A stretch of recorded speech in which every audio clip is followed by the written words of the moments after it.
Okay, well, welcome, ladies and gentlemen. Glad you could join us this afternoon.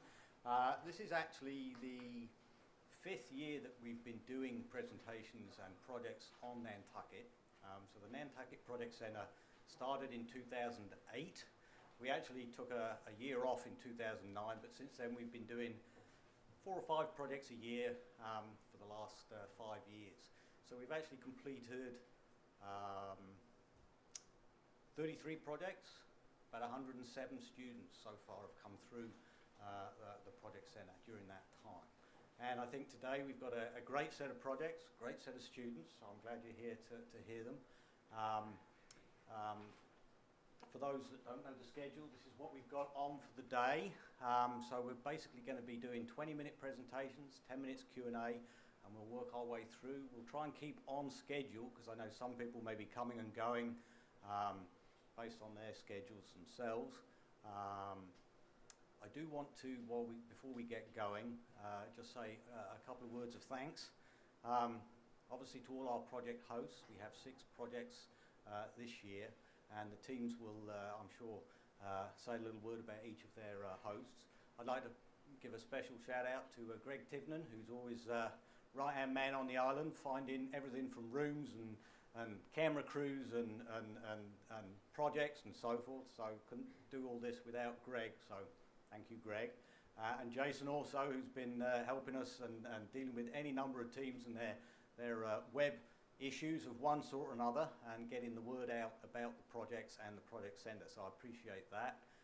Peter Morrison, who's sitting down here in the front, and has been my right-hand man also for a number of years, trying to identify projects on the island. So I'm very grateful to all of those characters and all our project hosts as well. The Mariah Mitchell Association for providing accommodation for our students. Harvey, who's back at the room there, and Harvey's been great to us for every year that we've been here, providing us with bicycles.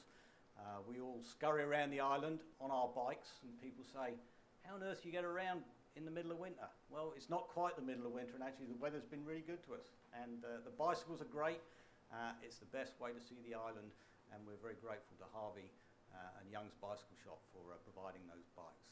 I'd also like to say thanks to the Nantucket Historical Association, not only for hosting the project, but also for letting our students come in and see the Whaling Museum during their time here. Also the Nantucket Shipwreck and Life-Saving Museum, we had a special tour. Dick Mack was able to show us around, which was great, and Lisa McCandless too. They opened up the museum just for us to get in, because obviously it's closed at this time of year ordinarily. So that was very nice. Remain Nantucket, I'd like to thank also. It's sort of our last hurrah. They're going to be providing us with a tour through Gail's vans. We're going to have a tour of the island on Friday, so students get a chance to revisit some of their most popular places. And then finally, I'd like to thank my colleague, co-advisor here on Nantucket, Stan Selko, who is actually retiring. So this is his swan song, and I can't think of a better place to go out in retirement. I think he probably may not leave the island because he's fallen in love with it. So you might end up with Stan, both the rough and the smooth, I'm afraid. I'll be quite happy to be heading out on a ferry. Now, I love Nantucket too, so I'll be sad to leave, but I'll be back again next year. Anyway, so without further ado, maybe we can move on to the presentations. Oh, actually, no, I do have one more thing. All the reports today will be posted on both the town website and also the Nantucket Project website. And these are the URLs for that. Okay. So as soon as we finalise the projects this week, everything will be posted sometime probably early next week. So if you want to get access to the presentations and all the reports, they'll be available online.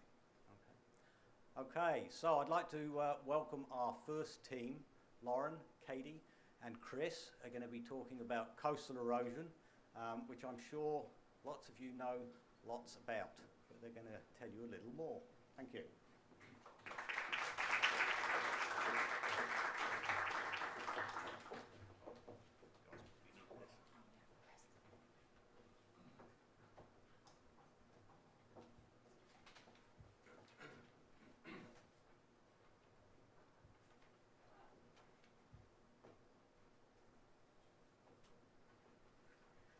to welcome everyone that has come out to our presentations. We just wanted to thank you for taking time out of your day to come see all of them. We are the group working with the Natural Resources Department and Jeff Carlson on evaluating coastal erosion structures on the island. I'm Kathleen Sullivan, and these are my co-partners Lauren Hunt and Christopher Sample. So to start, we're just going to give you a brief overview of what we're going to talk about today. The first key thing is, what is erosion, for those of you that may not know? And then we're going to go into our project objectives and goals, along with what we did while we were here, how we did it, some of the major things that we found while we were here, and then our basic conclusions and recommendations.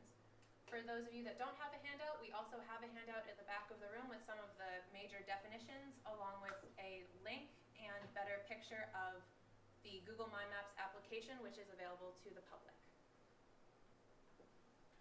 So what is erosion? Well, defining erosion is rather straightforward. It's a loss of sand and sediment from the beaches and dunes into the offshore coastal system.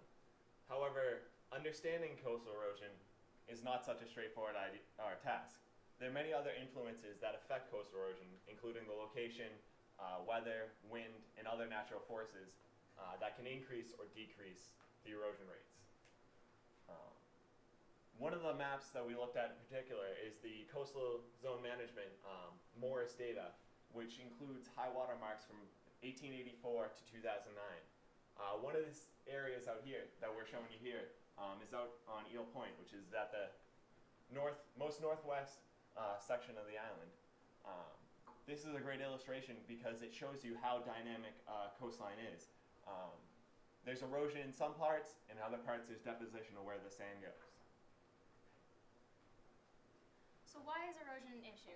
Erosion is an issue because every year about 300,000 homes are threatened by the changing coastline, and of those 300,000 homes, about 1,500 of them end up being destroyed by the eroding bluff.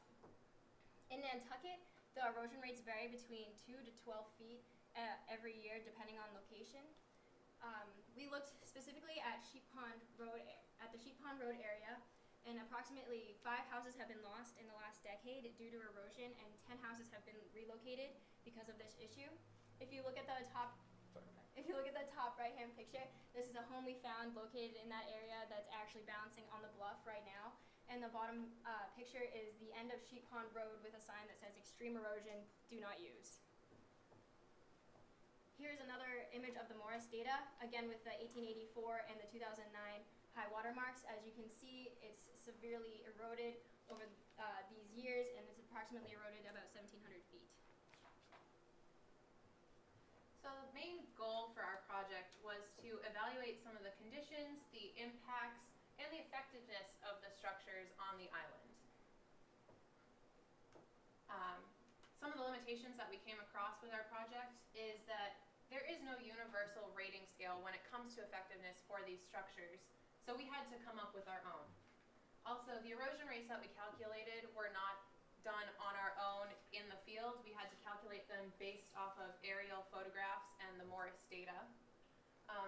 The structures that we have in our database are strictly the structures that we had found permits for, and we were limited to 7 weeks of on-site visits.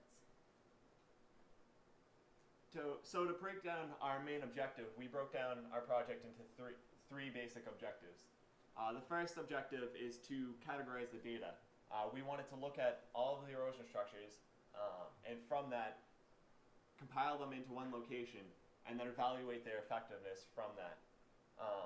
The next objective we looked at is a breakdown of the opinions on the island. There are many different stakeholders that have various opinions on coastal erosion on the island. So we wanted to get a big overall picture of what the views are and how people, what their opinions on it. And finally, our third objective is to create a set of recommendations for the island. We wanted to propose a set of policies and regulations and continuance on erosion control strategies. Before coming to the island, we did a little research on the different types of erosion structures. Erosion structures can be broken down into two major categories, a hard structure and a soft structure. Hard structures focus more on a solid object protecting the bank or dune from the wave energy and onslaught of waves, while soft structures focus more on a natural approach to stabilize the dune and bank. While most of the structures we looked at used a combination of hard and soft, when we refer to if an object is hard or soft, it's the primary component of that structure. Before any of these structures can be put in place, they all have to first undergo a permitting process. Unless it is a structure that was put in before the year 1978 when the permitting process was implemented. For structures that are being put in place now, they first have to come up with a design for the structure that takes into account the resource areas that the structure is on and near, and the potential impacts for the surrounding properties and beach area. Once that is completed, the homeowner must file a notice of intent and then undergo a series of public hearings for their project. Once the public hearings are closed, the structure can either be approved and denied, which then lead to an order of conditions for both an approval or denial, or the homeowner can decide to withdraw their structure. So in order to meet our goals and objectives, we conducted site visits, we created a Google My Maps application, we established a database for all our structures, and created an effectiveness rating scale. So to locate the many different structures on the island, we utilized aerial photographs and the Coastal Zone Management database on erosion structures. From that, we compiled a list of different sites and different places that we wanted to visit. And from that, when we visited the sites, we documented our trip with detailed notes of what we observed and what we saw, and photographs to visualize the different structures. After we got back from each trip, we took what we had and wrote post-evaluation notes to further evaluate what we saw. So to compile a lot of our photographs and information, we utilized a Google My Maps application. This is shown in the handout that you have. There's a link that it can be publicly viewed of all the photographs that we saw. So each point we were able to mark the different sites that we visited with listed by map and parcel number with a quick description and the photographs. We organized our My Maps application into 4 different sections. The northwest section along here, the harbor section, Sconset over here, and then the South Shore. So what's great about this program is that you're able to zoom in on the aerial photograph to see what a structure actually looks like from above, and then view the different photographs that we took. Okay, so in order to centralize all of our data, we created a database in an Excel spreadsheet. This database includes 85 different lines of data that evaluate over 72 structures that we found here on the island. Each one of these structures is based on what we found in the permits and on our site visits. Here's a picture of just a little section of our database. It depicts the structure address, the type, and the permit. And as you can see, 15 Hallwell Lane was a bulkhead, and yes, it did have a permit. This is just some of the information you can find on our database. On the handout, there's also a list of all 20 categories that we use to categorize all the different details. One of our main objectives, and actually our biggest obstacle of this project, was creating an effectiveness rating scale. We first rated the northwest section of the island. We tested and rated all of the structures we found there, and from there we refined our test and made more precise wording adjustments to adjust our scale to make sure that all of our answers would be correct and around the same area. So the effectiveness rating scale we ended up with is a 3-test system that looks at the structure, the property, and the beach. So for the structure, we look at the integrity and the condition of it, and we rate it between 0 and 2, 2 being the best, 0 being the worst. From there, we look at the property, also scoring it between 0 and 2. We look at if there's scouring on the property, if it's holding back the land, if it's doing its job. Finally, the last test is regarding the beach, if the beach is present in front of the property or if there's signs of vertical erosion. As I said before, we rated each test on a scale from 0 to 2. if we rated it as a good rating, it would be 2 points, a fair is 1 point, and poor is 0 points. When we added all of these ratings up, we received a overall structural score of between 0 and 6. We determined that if a structure received a score of between 5 or 6, it would be considered an effective rating score.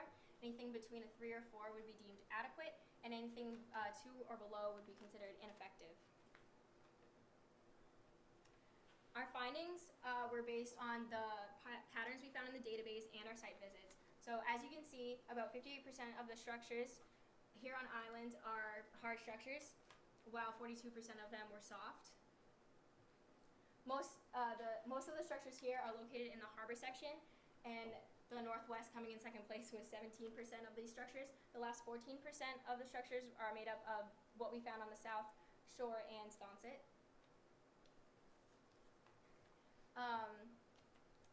So our effectiveness rating, after we went through and rated all of the structures that we found, we determined that between 3 to 4, there was 50% that rated between a 3 or 4, which would be considered adequate. 44% of them we deemed effective, and only about 4 structures received a score of 2 or below. Here's another graph. It's a more in-depth graph comparing side by side the hard and soft structures of their effectiveness. These pie charts are also the same data, but used in percentages. So as you can see, both hard and soft structures received approximately 50% of their adequate rating, and 38 to 48% were effective. So while we noticed patterns in particular structures and that we noticed on the island, there was also a few sections where they had multiple structures in a row. One of these is Hulbert Avenue, which is just inside the harbor, right past the jetties. This stretch of beach is lined with groins and bulkheads. So one of the things we looked at is the aerial photographs from past and present. So one of the things we noticed about Hulbert Avenue is if you look in the 1995 picture, you can see the pattern where the shoreline goes in by the groins, which is noticeable, or a typical pattern of just recently installed groins. How they catch the longshore drift as sand passes along. The most recent picture in 2014, you can see where the sand has accreted past the groins and down below. And there's also a large section of sand just to the right of that pier. While we can say that, yes, the groins may have caused a lot of this accretion, we also don't know whether or not it was just because of natural accretion why the sand built up along the shoreline. Also, another 2 pictures that we took. The 1981 picture is one of the pictures we found while looking through a lot of the permits. This was a picture just after the bulkhead was installed, and then the picture from 2014 is one of the pictures that we took while we were here in approximately the same location. One of the other locations that we looked at was along the northwest section of the island on East Tristram Ave. And as you can see, this photo from 2010 shows that there is a decent amount of scouring at the left-hand side of the rock revetment, which was put in place before 1978. The property owners received a permit to implement a sand drift fencing to try and reduce the amount of scouring. Just a year later, you can see the face of the cliff is much more sheer. The fence is still intact, and there is a little bit more scouring. In 2014, there is a significant amount of scouring on the left-hand side. The fence is still there, but it is not necessarily intact. And just for a side-by-side comparison, between the years 2001 and 2014, you can see the difference in the amount of scouring. The topmost picture, the red line, shows where the current scouring is on the 2014 picture, up against where it would have been in 2001. So while we were doing our site visits, another pattern we recognized is a lot of the newer structures that are post-1978 is the more of the soft structures. These soft structures are now more likely to be permitted by the Conservation Commission, but it doesn't guarantee that they're going to gain a permit. So these can include sand fencing, sand nourishment, jute mesh, jute bags, and beach grass plantings. So while soft structures are intended to work with the environment to protect coastal erosion, one of the sites we looked at was Loretta Lane. This includes a sand fence with jute mesh bags behind the sand fence. The only issue with this structure is that the jute mesh bags are so tightly packed in behind the fence that it acts like a seawall. So it prevents sand from coming through the fence into the beach in front of it. While we noticed this pattern here at this structure, there were many other structures that we noticed that function just as they should. We also had the opportunity to talk with a couple parties while we were here on the island, just to gain an overall perspective on the very different opinions on coastal erosion. As you can see, these groups included the Natural Resources Department, the Nantucket Coastal Conservancy, Josh Posner, who is the president of the Sconset Beach Preservation Fund, and John Merson, who is a homeowner on Baxter Road. So based on the patterns we located in the database and in the site visits, we realized that most of the structures are located in the harbor area and in the northwest section, and most of these structures are hard structures. It was difficult to create and evaluate the effectiveness of the structures, primarily because there was no rating scale that we could locate in our research. So we had to create one completely by ourselves based on the research that we did. So again, with some more preliminary findings, some of the things we notice is that soft structures, while they may help decrease erosion and encourage accretion, they require a lot more maintenance and upkeep to keep them effective and working. While hard structures, while they may adequately protect the land directly behind them, they also cause other distant impacts in scouring and other detrimental effects like that. Well, these are preliminary findings. We also noted that it all depends upon the location, again, because coastal erosion is such a dynamic system. If a structure is installed in one place, it may be effective there, where if the same structure is implemented in another location, it may not work as so well. Some of the recommendations that we came up with for the town include that the town continue to inspect current structures that are on the island to ensure that they are working effectively and as intended, and to continue to limit the construction of unauthorized structures. We also recommend that the town update and maintain the databases that we will provide so that the public can view the most current structures, the conditions of these structures, and so that there is a centralized location. We also recommend that the photographic database that is provided is also maintained.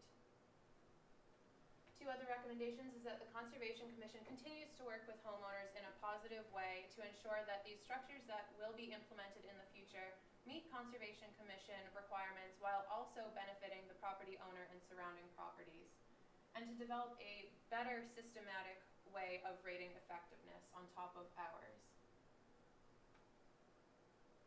So we'd just like to say a special thank you to Jeff Carlson, our sponsor, and all of the Natural Resources Department for all the help. Sheila Lucy, the Harbor Master, for providing us a place to work. Mary Warrow and Peter Morrison for being our co-sponsors. Harvey Young and Young's Bicycle Shop for renting us bikes and being such a great help. And then Andrew McKenna Foster and the Mariah Mitchell Association for housing us for this 7 weeks. We'd also like to say a thanks to all those people that have been in talk with us and helped us along the way. Are there any questions or comments regarding our project?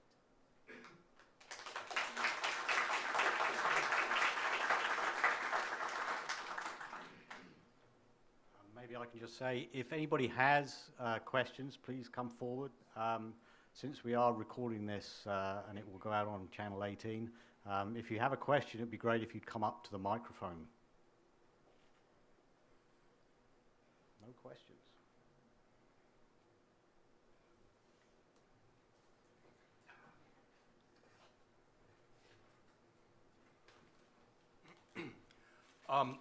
We didn't have a chance to talk about this, and I'm not sure if you're prepared to say anything about it now, but it just occurred to me as I listened to this that this is an observational study, and that there's something called selection bias that can creep in ways that, to varying extents, you can and cannot deal with. And the idea I have in mind here is you've got efforts to intervene in various ways that go back in history. You came here this year and looked at what was left. You observed that some things were more effective, less effective, and it's possible that there are other interventions that were attempted where it didn't look like it was working, so they just left it alone and got swept away by the sea, and there's no evidence of it. And this is not a critique, it's just a suggestion to put in perhaps a paragraph somewhere saying there are unknown selection biases at work here that we can't account for. Give an example and just say you have to keep that in mind when you draw any conclusions. It's kind of like saying if you looked at all the people who had said, I have chest pains, you might conclude from an observational study, whatever you do, don't go to the ER because that's where people die. Thanks. Okay.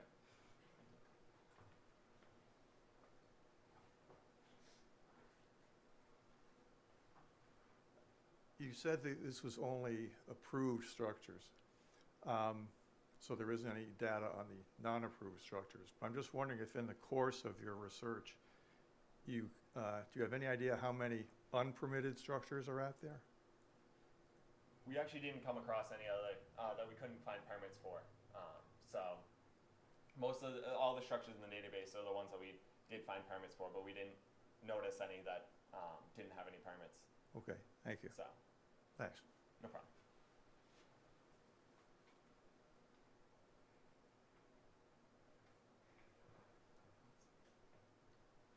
Any more comments or questions? No? Okay. All right, guys, thanks very much. Thank you.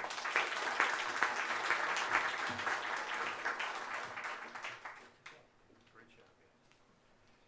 Yeah, I might tell him he was talking to me.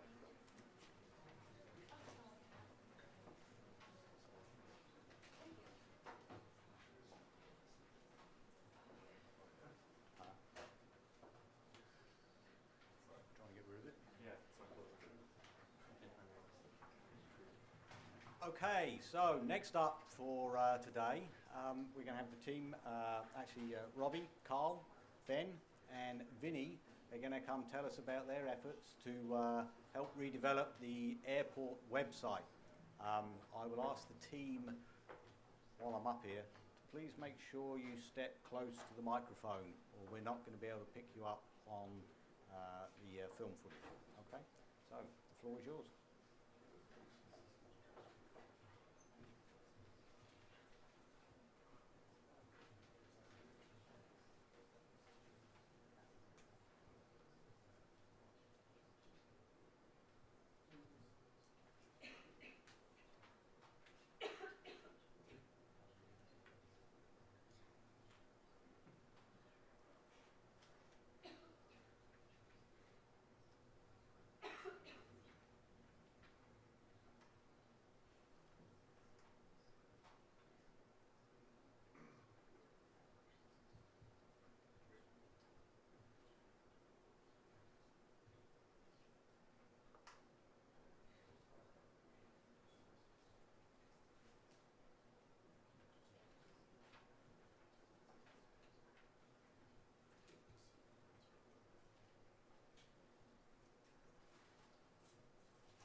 Sorry for the wait, everyone. We're ready. Okay.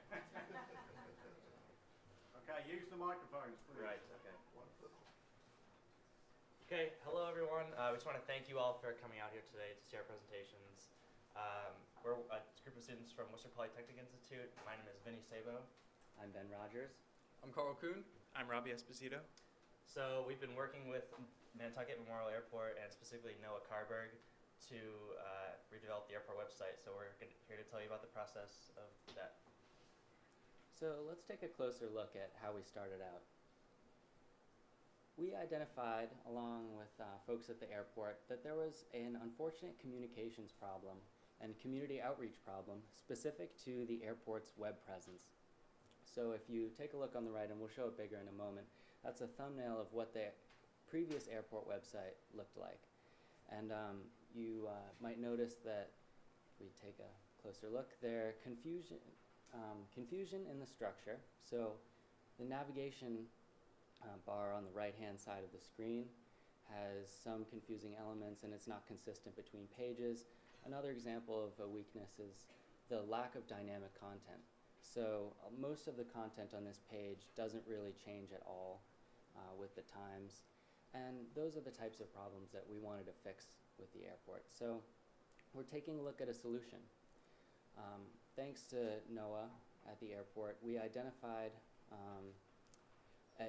an opportunity that existed with respect to work that the town had done in the past on its website. And we had the very fortunate opportunity to work again with the same developer that the town has used in the past and save on cost there. So that was a great break in the project. You can see on the right, there's a thumbnail of what the town's website looks like now. We're anticipating that the airport website will be redeveloped to a similar look, but differently branded for the unique aspects of the airport, and to maintain that separateness of those websites. So what this new platform is going to allow is a fresh design, like you see the difference between those two pictures. It's going to allow for updated content, new content, and a refreshment of the existing content from the old website, and also enhanced functionality. So we're going to get some interactivity and start to bring back the community and visitors to checking the airport website when they need information about airport-related things. So in order to achieve this solution, we had one main goal. This was to provide recommendations to the airport and Civic Plus, their website vendor, in order so that they can build a more effective website. To reach this goal, we set 3 objectives for ourselves. First off, to evaluate selected airport websites sent to us by our sponsor, NOAA. This was our research portion. We did our research on what made good website design, and we looked at similar small airport websites and judged what Nantucket Airport needs. Second objective was to identify the needs and perspectives of various stakeholders. We did this through surveys and interviews as we tried to assess the opinions of all those on Nantucket. And lastly, we had to design, test, and revise a wireframe prototype. A wireframe is a version of the website devoid of any graphical content so that it would better show off the navigational structure and the content that will be contained within it. So in conducting our initial research, we first looked to other airport websites to see what kinds of content they generally showed on theirs. And in doing this, we first looked to a 2013 study that reviewed 451 European airport websites and took all the different content that was common on those sites and grouped it into 4 categories. So you have passenger services information, aviation, non-aviation, and corporate communications. So specifically, we looked at what, we used it as an analysis tool to look at the Nantucket Airport website, as well as 5 other US airport websites.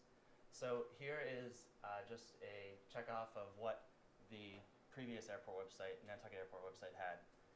It contained most of the information directly related to passengers, like flight information. It also had information related to general aviation pilots.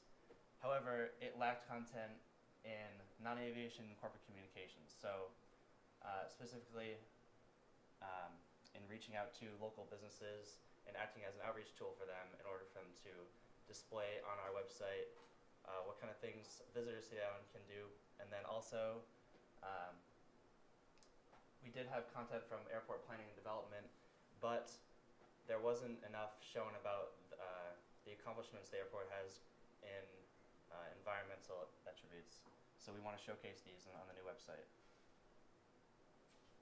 So after we performed our content analysis, we looked at the same 6 airport websites, including the previous Nantucket Memorial Airport website, and evaluated them using a tool called WebCheck, which is essentially a checklist of items that is designed to measure something called motivational quality, which basically is another way to say it measures the website's ability to draw in users, hold their attention, and then encourage future visits. These are the results of our WebCheck analysis on the 6 websites. The tool generates 4 scores total. The first one is ease of use, which is essentially how easily can a user pull information out of the website. The second is organization. How effectively is it organized? How intuitive is the structure? The third is information. How relevant and up-to-date the information is. And fourth, stimulation. How visually appealing it is. Is there a good use of images, etc.? So we identified specific weaknesses for all 4 of these categories. The Nantucket Memorial Airport website actually scored the lowest out of the 6 in all 4 categories, and its total score was the lowest as a result. These are some of the weaknesses we found. Functionality issues. Some of the links didn't work. Some of the features weren't working. The navigation could be more intuitive. It was sometimes hard to find specific pages, and also the navigation wasn't static. It changed depending on which page you were on, so it didn't give you access to certain pages. Some of the information needed to be updated.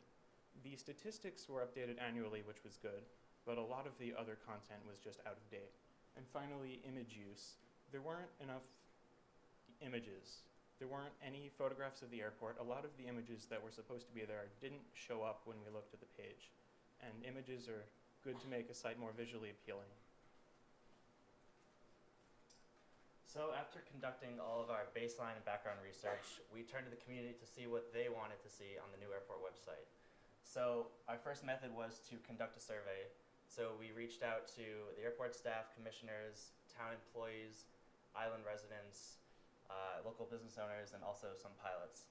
So we got 127 total responses, and this is a representation of what people found generally useful in terms of information. So red being not useful, tan being somewhat useful, and blue being very useful. And on the right-hand side, those are just the general scores for the different information pieces. So flight status list being info about whether a flight is delayed or canceled, and then airline information, giving information on the carriers and the air taxi that fly out of Nantucket Memorial Airport. So these were the most found most useful by respondents, and this agrees with our background research and also what our interviews said. So we made this most prominent on the new website. Facilities maintenance information, this was found only somewhat useful, and us and along with the airport could not find a compelling reason to keep it or what exactly it would give out to the community, so we decided to remove it from the website. And lodging information, this was one of the least useful found. However, from our sample bias, given that it was sent mostly to island residents, it can be assumed that these people would not be as interested in lodging information. So, but with common sense and looking to our sources and what interviewers said, we know that we want to include lodging information for visitors and for pilots that come to the island. So our next method of gathering stakeholder opinion was to conduct interviews. So we conducted 12 interviews from the same span of groups that we reached the survey out to. And some of the things we found common amongst these people, first being updated travel information. So this includes getting flight status to the traveler as quickly as possible. If a flight is delayed or canceled, the traveler needs to be the first person to know about this. And this is why we want to make it most prominent on the website and definitely easily accessible. Next, local information. So just information about what people can do when they come to the island, given activities, or what local businesses the airport can feature on the website. This goes along with advertising and promoting these businesses. That was seen in our research from the content analysis. Lastly, several of our interviewees mentioned noise abatement education. So this would involve getting information out to the public in terms of noise and the efforts that the airport is taking to alleviate noise around the area. So although the airport cannot directly tell airplanes where to fly, as that's in terms of the FAA, the Federal Aviation Administration, the airport can suggest flight paths and post its noise abatement policies on the website, and also provide incentives for those pilots who do follow those noise paths. At this point in this process, we have obtained a large amount of possible content from our surveys, interviews, and also our background research. We put this content through a content evaluation, so we could determine which content we actually wanted on the website versus which content was considered more or less useful or irrelevant. To go through this evaluation, we had 3 questions. First off, is it required? This is, if the content has to be on the website by some rule or regulation, we put it onto the website. Secondly, is it feasible? This is, if the airport has the means to put this content in place and then maintain it, we considered it feasible. If it's not feasible, we chose not to put it on the website because they can't keep it up. And lastly, is it useful? We determined this from our surveys and our interviews and the opinions of those around, and we tried to determine whether or not they would consider it useful on the website or not. To step through this quickly, we're going to use airline information. So, is airline information required? No, it's not. Is it feasible? It certainly is. And is it useful? Well, based on our survey results, as it was one of the highest ranked survey results, we consider it useful and include it to the website. At this point, we have a list of all the content that we will include on the website, and we have to sort it to match the hierarchy of the website. We did this using focus groups. We asked our focus group participants to group our content into small categories, name those categories, then regroup them over and over again until we had an intuitive hierarchy that they built themselves. We had 2 of these focus groups with different groups of participants so that we can get different viewpoints on what they consider an intuitive hierarchy. After this, we did a 3rd focus group with ourselves so that we could try to combine the 2 into the hierarchy that would work for everyone and every group of person, making the total goal of the focus group to create that perfect intuitive hierarchy and then pass it on to the wireframing process. So after we created this hierarchy, we tested it out using an observation. So we created this wireframe, which is a model of the site structure, devoid of aesthetic elements, and all the content is just placeholder. And then we had 2 participants try to find 25 random content items using the wireframe. The goal of this was to try to determine whether our structure was as intuitive as we thought. We measured the time and how many clicks it took for each participant to find each content item. And if we noticed that an item took a long time to find, or if they were looking in different places, we took a note of that and made some changes accordingly.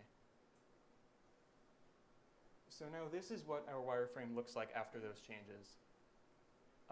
As you can see at the top here, we have the 5 tabs. These are the highest levels of our hierarchy. Each one of these will be able to be seen from any page in the website. If you click it, it opens a drop-down that has plenty of more links to pages. Below that, we have the 5 graphic buttons. These are shortcuts to different places in the hierarchy. The 5 graphic buttons are meant to draw in user interest and be quick access shortcuts that will be commonly used. Below that, we have some additional links. The links on the left, if you go deeper into the hierarchy, they will actually change and they will have the page, like the subpages, if you want to go deeper into the hierarchy, another level in. Also, calendar and events will be displayed only on the home page, and the airport can update that. Finally, at the bottom, there will be some permanent links, including contact information, FAQs, sitemap, and a link back to the home page. And this is one of our key deliverables that we'll be giving to the airport and Civic Plus in order to move further on with the project. So, like Robbie was just talking about, this was the culmination of all of that collection of stakeholder opinions. That means that what we have now is a site structure and a list of content and a beginning of a visual layout that's very community focused and very focused on interactivity and being an engaging platform. Along with that recommendation, we have additional recommendations regarding the maintenance and upkeep of that prototype turning into the final product, and then upkeep of that final product. So one of our maintenance updating requirements would be keeping the content and images on the website fresh, which means at least every 2 years we have to take a look at the content and images all over the website and see if anything has become out of date. That's very important to maintaining the attention of web visitors. When someone finds web content that's out of date, it sort of turns them away from that website and makes them not as trustworthy of the information there, and we want to avoid that. So additionally, there are certain types of content which will need to be updated more frequently than that, and we've set out a list of that type of content and made recommendations for those things accordingly. You can also see that there are some future additions we'd like to suggest. These features are things that we've found are not feasible necessarily right at this time for the first release, but would love to see them added in the future, and they're definitely things that have the support of the people we surveyed and interviewed. So one of those things would be a live flight map page, which would allow anyone to view the flights in and around the island and when things are coming and going. An example use of that would be if someone was concerned about a potential occurrence of noise over their home. They would be able to use this future tool to take a look at what flights were going near their property and make an inquiry about that. Below you see a noise inquiry form as well. That's very closely related. The tool would also provide the ability of someone to ask questions of the airport about what's going on with that and get answers. So currently that functionality all does exist, but it's very manual. We'd like this tool to streamline that process and help people get information much more quickly than they currently can. So that brings us to our timeline. So we've talked a lot about what we've accomplished so far in this project. That leaves us off at the Civic Plus planning stage, that first dot there. What's currently happening on the development side is the visual design is being created by that third-party developer. So shortly after our part of the project ends, we'll expect that that design will be delivered to the airport, and they'll be reviewing that in sort of an iterative process. And once that is finalized, and concurrently to that process, we'll expect that the airport is updating content, refreshing content, and building new content as we suggested. And then finally, we're expecting the launch date of the new website to be on February 27th, 2015, this coming year. So we're really excited that this project has allowed us to take this product all the way through the very earliest planning stages, right through planning the final date of the launch. And we're hoping that having such a strictly laid out plan will help the airport realize this most effectively and very efficiently. Finally, we would like to thank everybody that has helped us, especially Noah and Tom Rafter at the airport, and Jason Bridges from the town, helping us with all of the IT related things and lots of advice all around.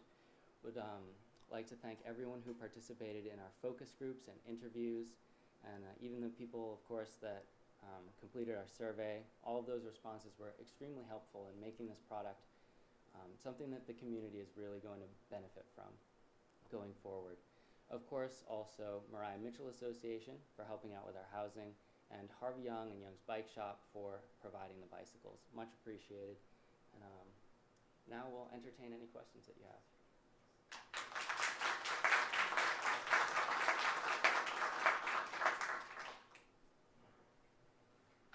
So again, if anyone has any questions, please come forward. I'd like you to use the microphone if you would. Noah, I don't know if you want to say anything. You're more than welcome. I have a question for you guys, because I know I've been beating on you for 14 weeks. So the question is, when you first came into this, you probably thought, well, you can design a website. Just get on and design a website, right? So do you think that going through the process of doing all this research actually ends up with a better website? It's kind of a trick question. Absolutely. So to answer that, based on the research we did a review of the existing literature on airport website development and website development in general. Airport website development is a bit of a specialty topic, not much there. So what we found is that putting in all of this extra effort and making sure that your stakeholders, and especially the surrounding community in the case of a business like the airport, is extremely important to making the website something that people use effectively.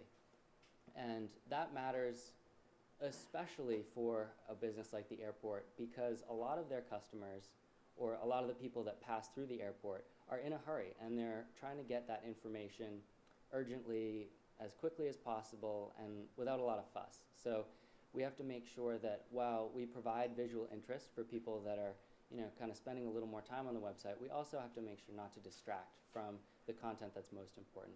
You saw in that blow up of our wireframe that we have those 5 visual graphic buttons that will draw people's attention and make that happen.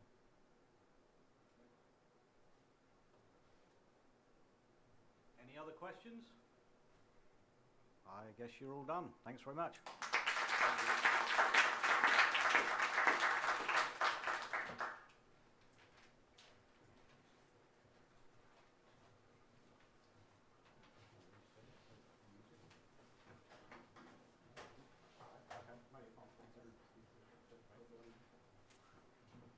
Okay, our third presentation for today. We've got Adam, Catherine and Emily are going to talk about the research that they've been doing with the NHA, primarily at the Whaling Museum, looking at the use of new digital techniques of surveying visitors to museums. Obviously this is a growing trend. It's particularly important for small museums that don't have the resources to put somebody out on the floor gathering information from visitors. So the real issue is, can you use digital techniques that minimize the amount of resources needed, but still be able to gather information that you can use effectively to redesign programs, exhibits and so forth. So the team will tell us all about what they learned. Thank you. Thank you, Dominic. Hello, everyone. We are the group of students that have been working with the Nantucket Historical Association on developing digital visitor evaluations. My name is Adam. I'm Catherine. And I'm Emily. We're here on the island to explore ways in which digital technologies can be used to enhance the visitor evaluation capabilities at the Nantucket Historical Association. In the past, museums have taught visitors with a lecture-based style, but in more recent times, visitors have come to expect a more free-flowing museum experience that promotes self-guided learning. Museums need feedback in order to anticipate visitor expectations so that they can create an optimal visitor experience. How do you collect the feedback? With surveys. And you need people to conduct surveys. Due to the small size of the Whaling Museum, they have a limited staffing. So we've created digital surveys to ease the data collection process. Now we're just going to go through our project objectives, and as we go through, we'll keep track of how we're staying true to each of them. So first, we have the research we conducted about the state-of-the-art practices in the industry. Then we have the current and preferred practices at the NHA specifically. Then we have developing the digital survey instruments themselves. And lastly, of course, recommendations and maintenance for the future. So we started our project here on the island by conducting some staff interviews with staff members from various departments at the NHA. From those discussions, we got a lot of information poured on us, but we identified some primary needs, which we included on our surveys.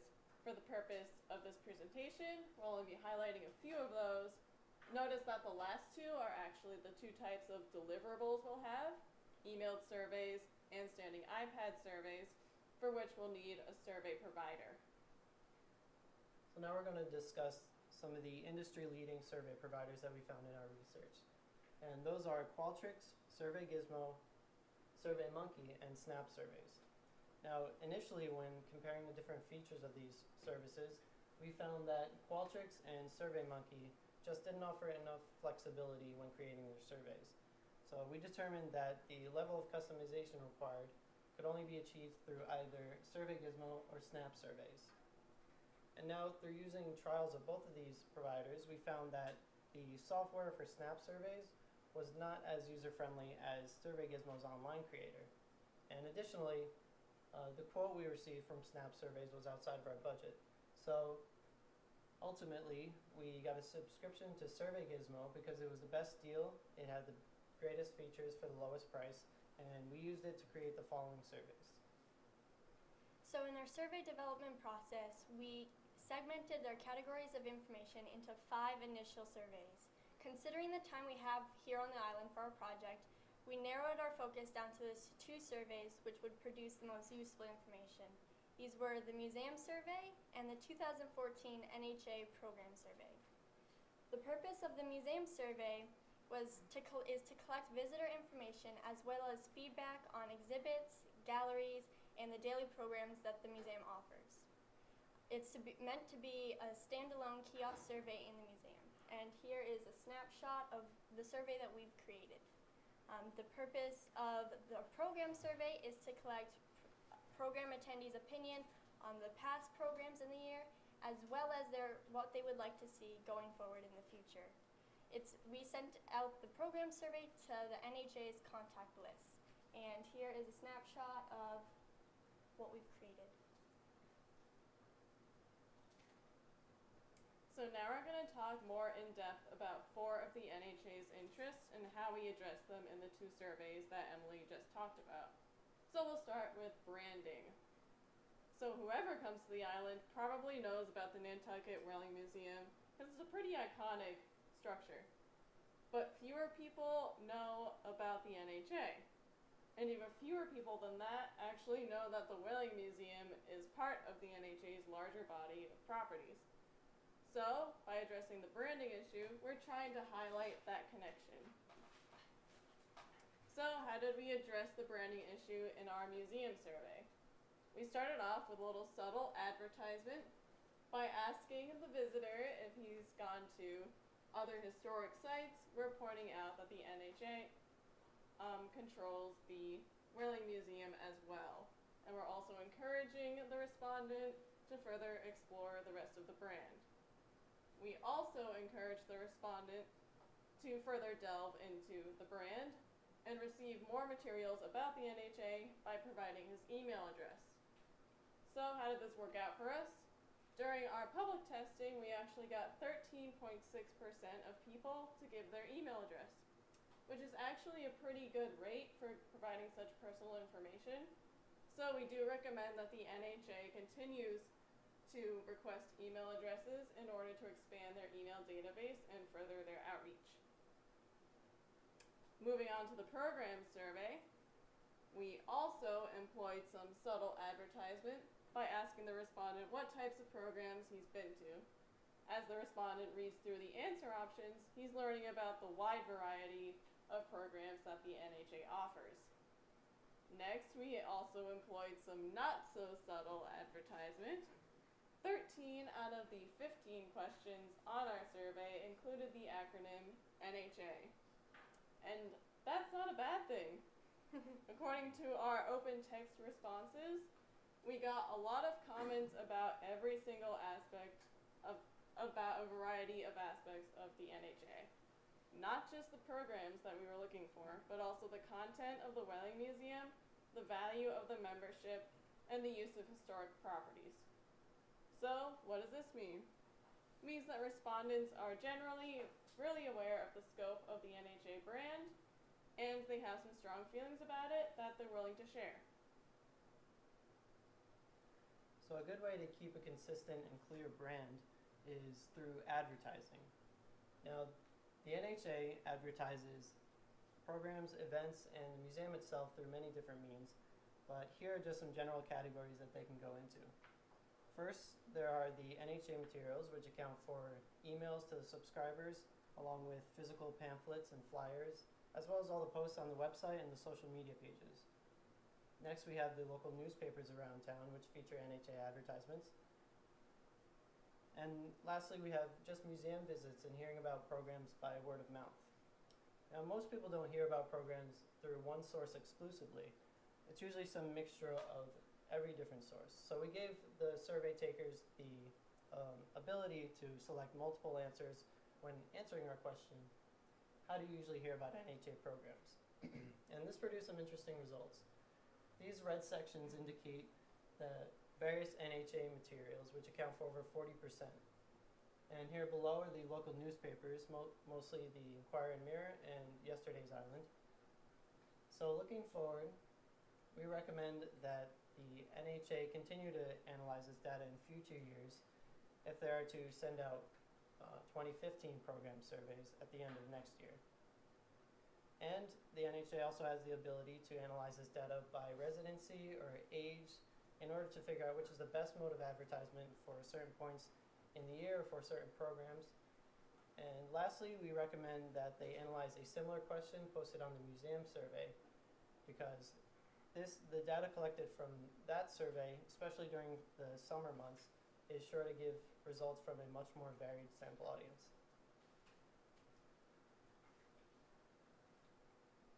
So now we're going to talk about online ticketing.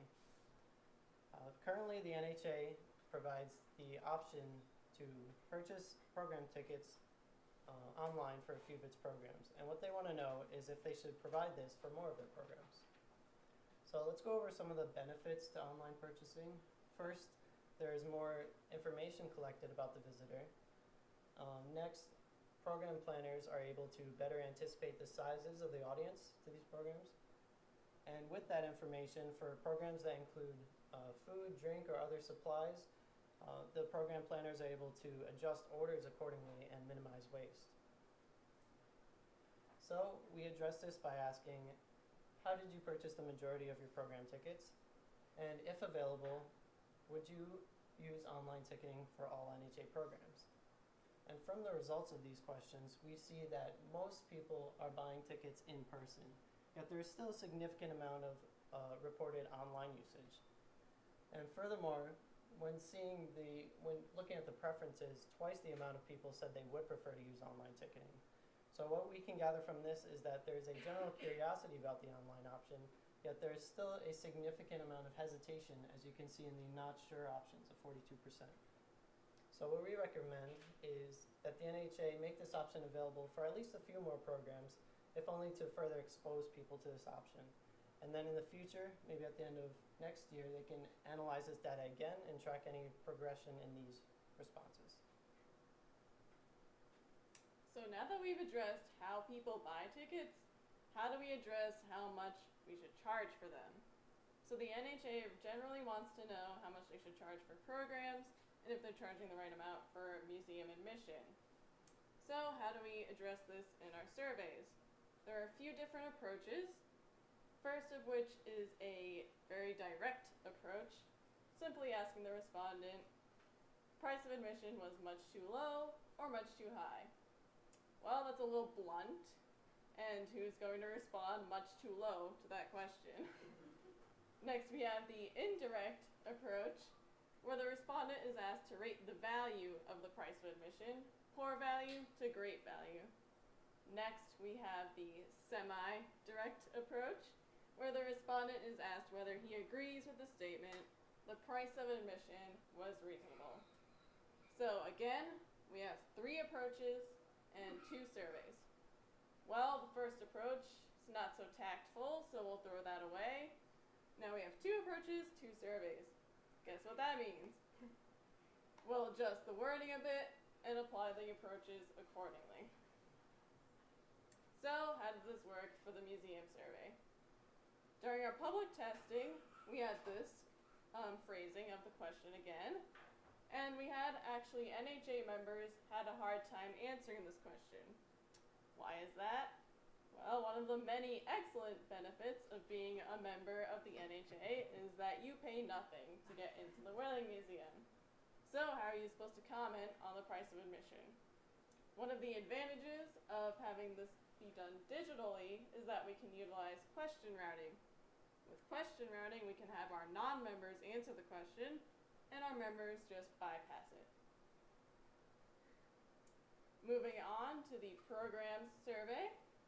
What's interesting about this question with the program survey, where respondents were asked to rate the value of the price of admission, was that when it's broken down by age group, you can see that younger age groups, particularly the 26 to 35-year-olds, actually rate it as a generally poorer value than older age groups. So what does this mean?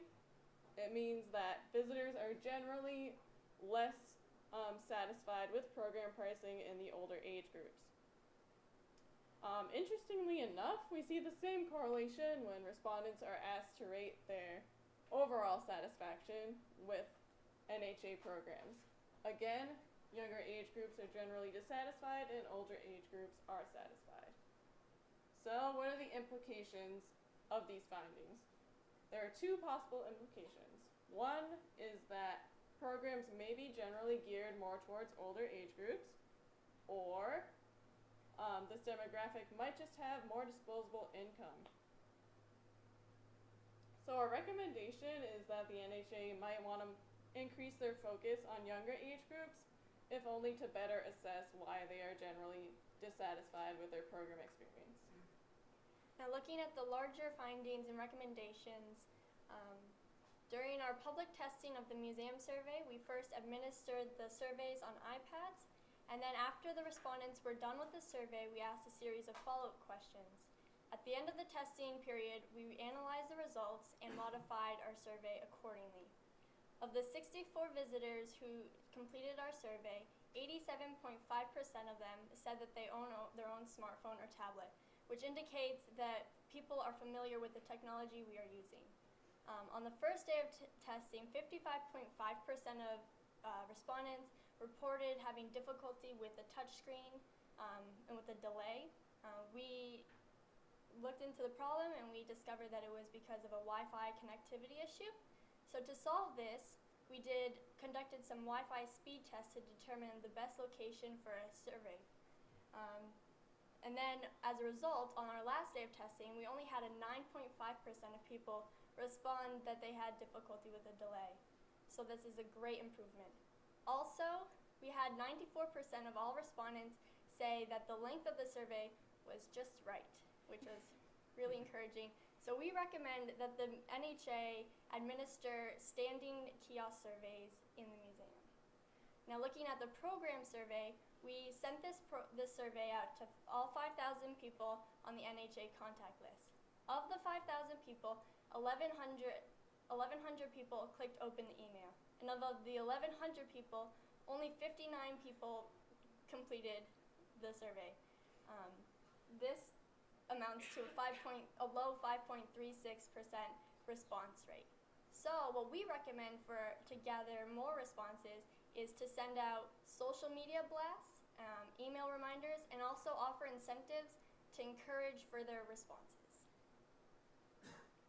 And now we would just like to say thank you to all the various staff members at the NHA who have helped us along through our project. It's been so fun working with all of you, and we really hope that with all this you can enhance your practices in the future. So thank you. And we also like to thank everyone else.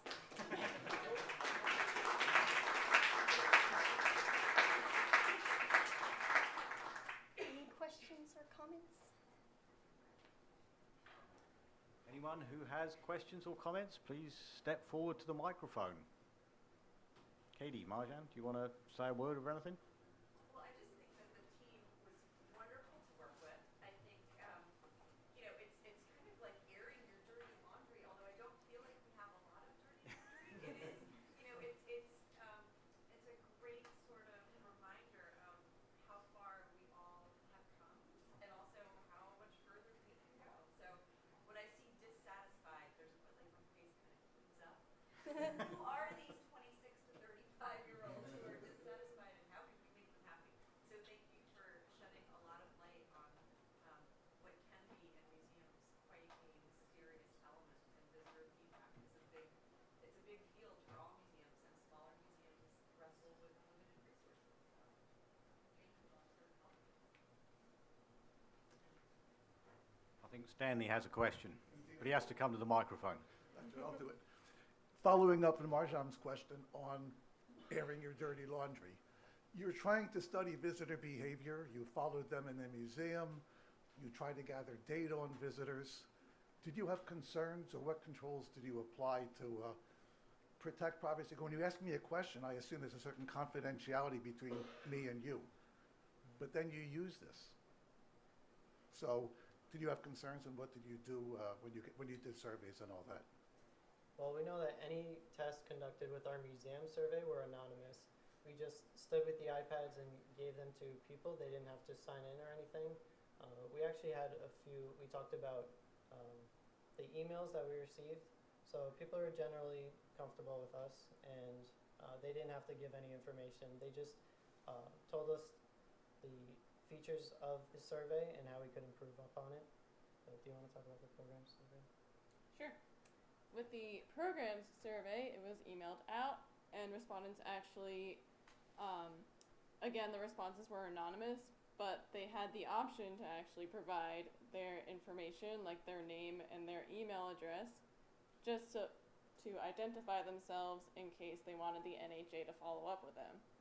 Another concern that we might have had was geolocation data, which is automatically collected by Survey Gizmo. The way we addressed that was just to automatically delete it from our responses that we downloaded from the website, and that protects the privacy of the respondent because that data tells us where they took the survey.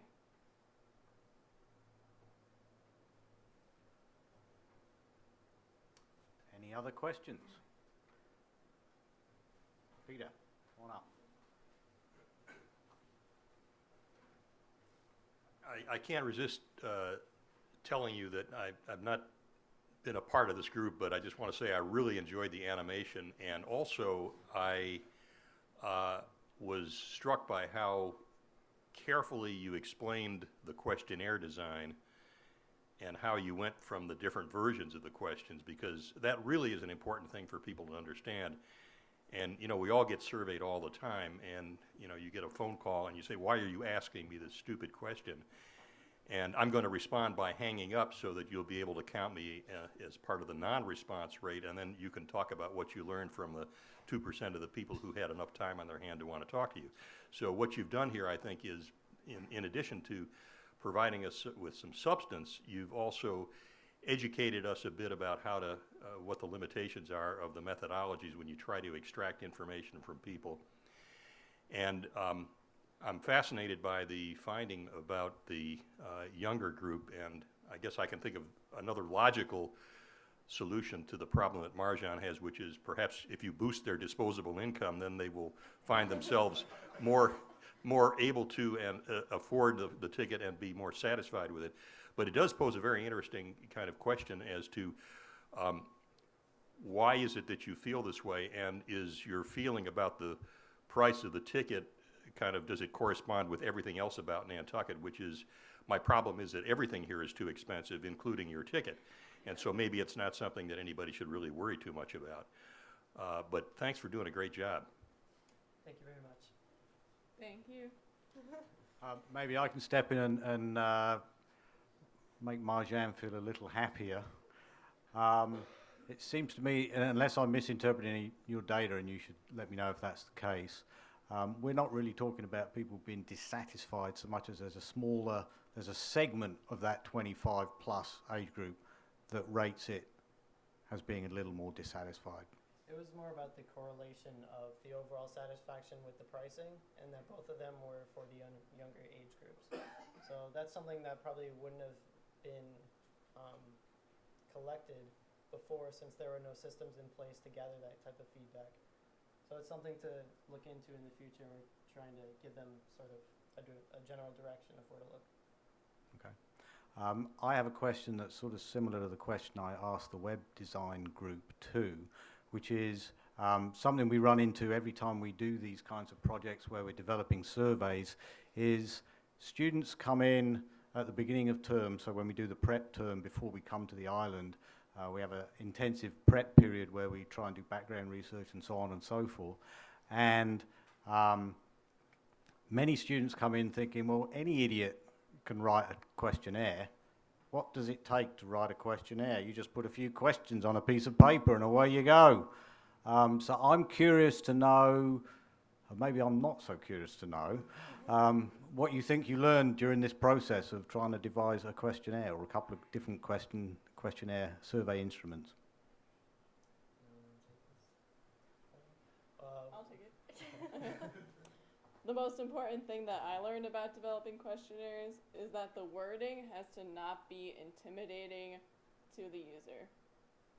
The NHA tries to sell itself on being a modern and friendly organization, and we are not always so friendly in our question phrasing.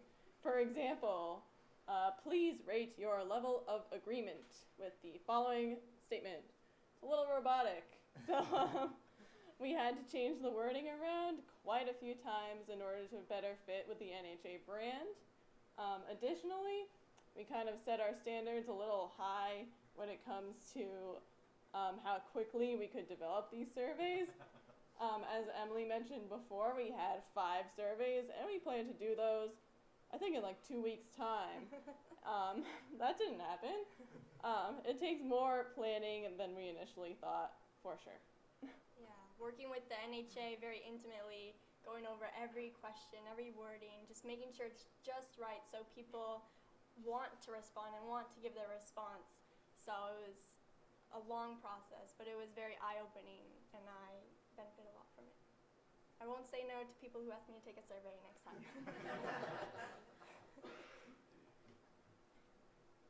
Anything else from the front row? Any more questions? Okay, thank you guys. Very nice.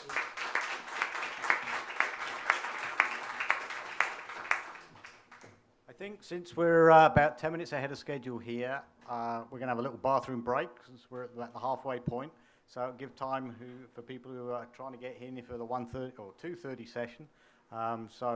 We will reconvene right on 2:30. Okay, thank you.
faces. There's a little too much shadows.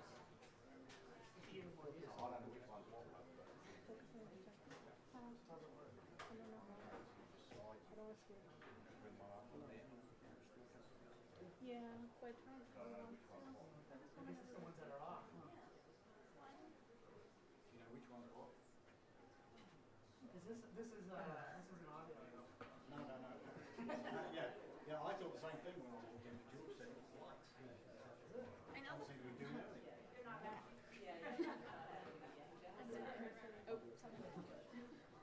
The lighting just changed. Okay. You're at the right place, just not the right place. What did you see that changed? Out there. Oh, okay. The one that it's gone. Now turn that off and let's see how far that watches out. This watches the screen. Yeah. Okay. The only problem is when they step off to the desk, they're in the shadow. Yeah. I see what you mean. I do know if those lights are on our presentation's very dark. I can see that screen fine. Yeah, it's just got a big spot over there. Yeah, the spot's going to wash out the screen. You know what to do? Just try turning it off so we can see the comparison. I didn't see how much of it takes out. I think that's going to take out a fair amount of I it. can't remember which one. Yeah, just I know try. 3 was off. 3? Yeah, you want to leave that off for sure because that really washed out the screen. Okay. Now, are you getting a good picture of the screen? The screen is fine because they're going to send me a separate file to put inside the video. So essentially. My concern is, see how this is dark? Yeah, I see what So I you get a lot of shadow. So for the archive version that we've seen on TV, the It's only gonna be people added in. are going to see a washed out screen are the people here today. If we Correct. watch it. I get you. The one I add into the video would be perfect. Yeah. Okay. Turn it on again. Let me just see how much it washes it out. 3. It's pretty severe. The only catch is though, just so you know, the thing I can't fix is when they're in the shade, Yeah, I understand. half their face is really dark. Yeah. You know what? Leave it on and we'll go with it. And then Okay. people say I couldn't see the screen so well, but I saw the faces. Because the audience for this, the audience for this on the version you're creating is going to be much larger than 20 people. Oh yeah. So let's it'll go be with this perfect. and just let it watch. Okay, thanks a lot. So when you guys make your presentation, try to stay close enough to the mic. You know, just position yourself so you're sort of standing over the mic like this, and you know you can talk that way. You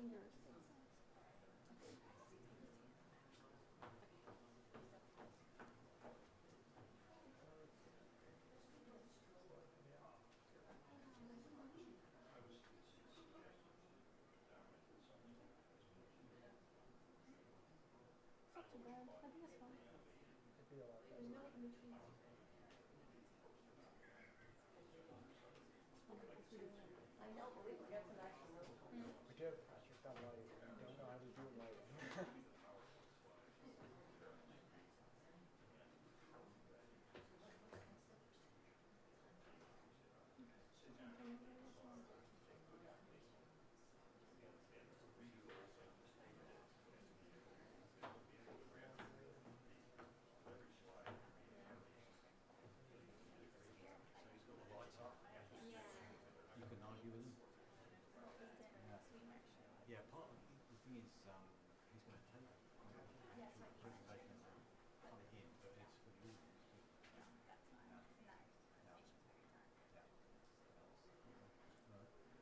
Ready?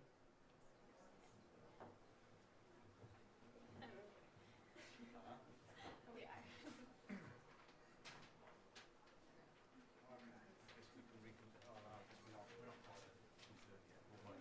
We'll make you more nervous.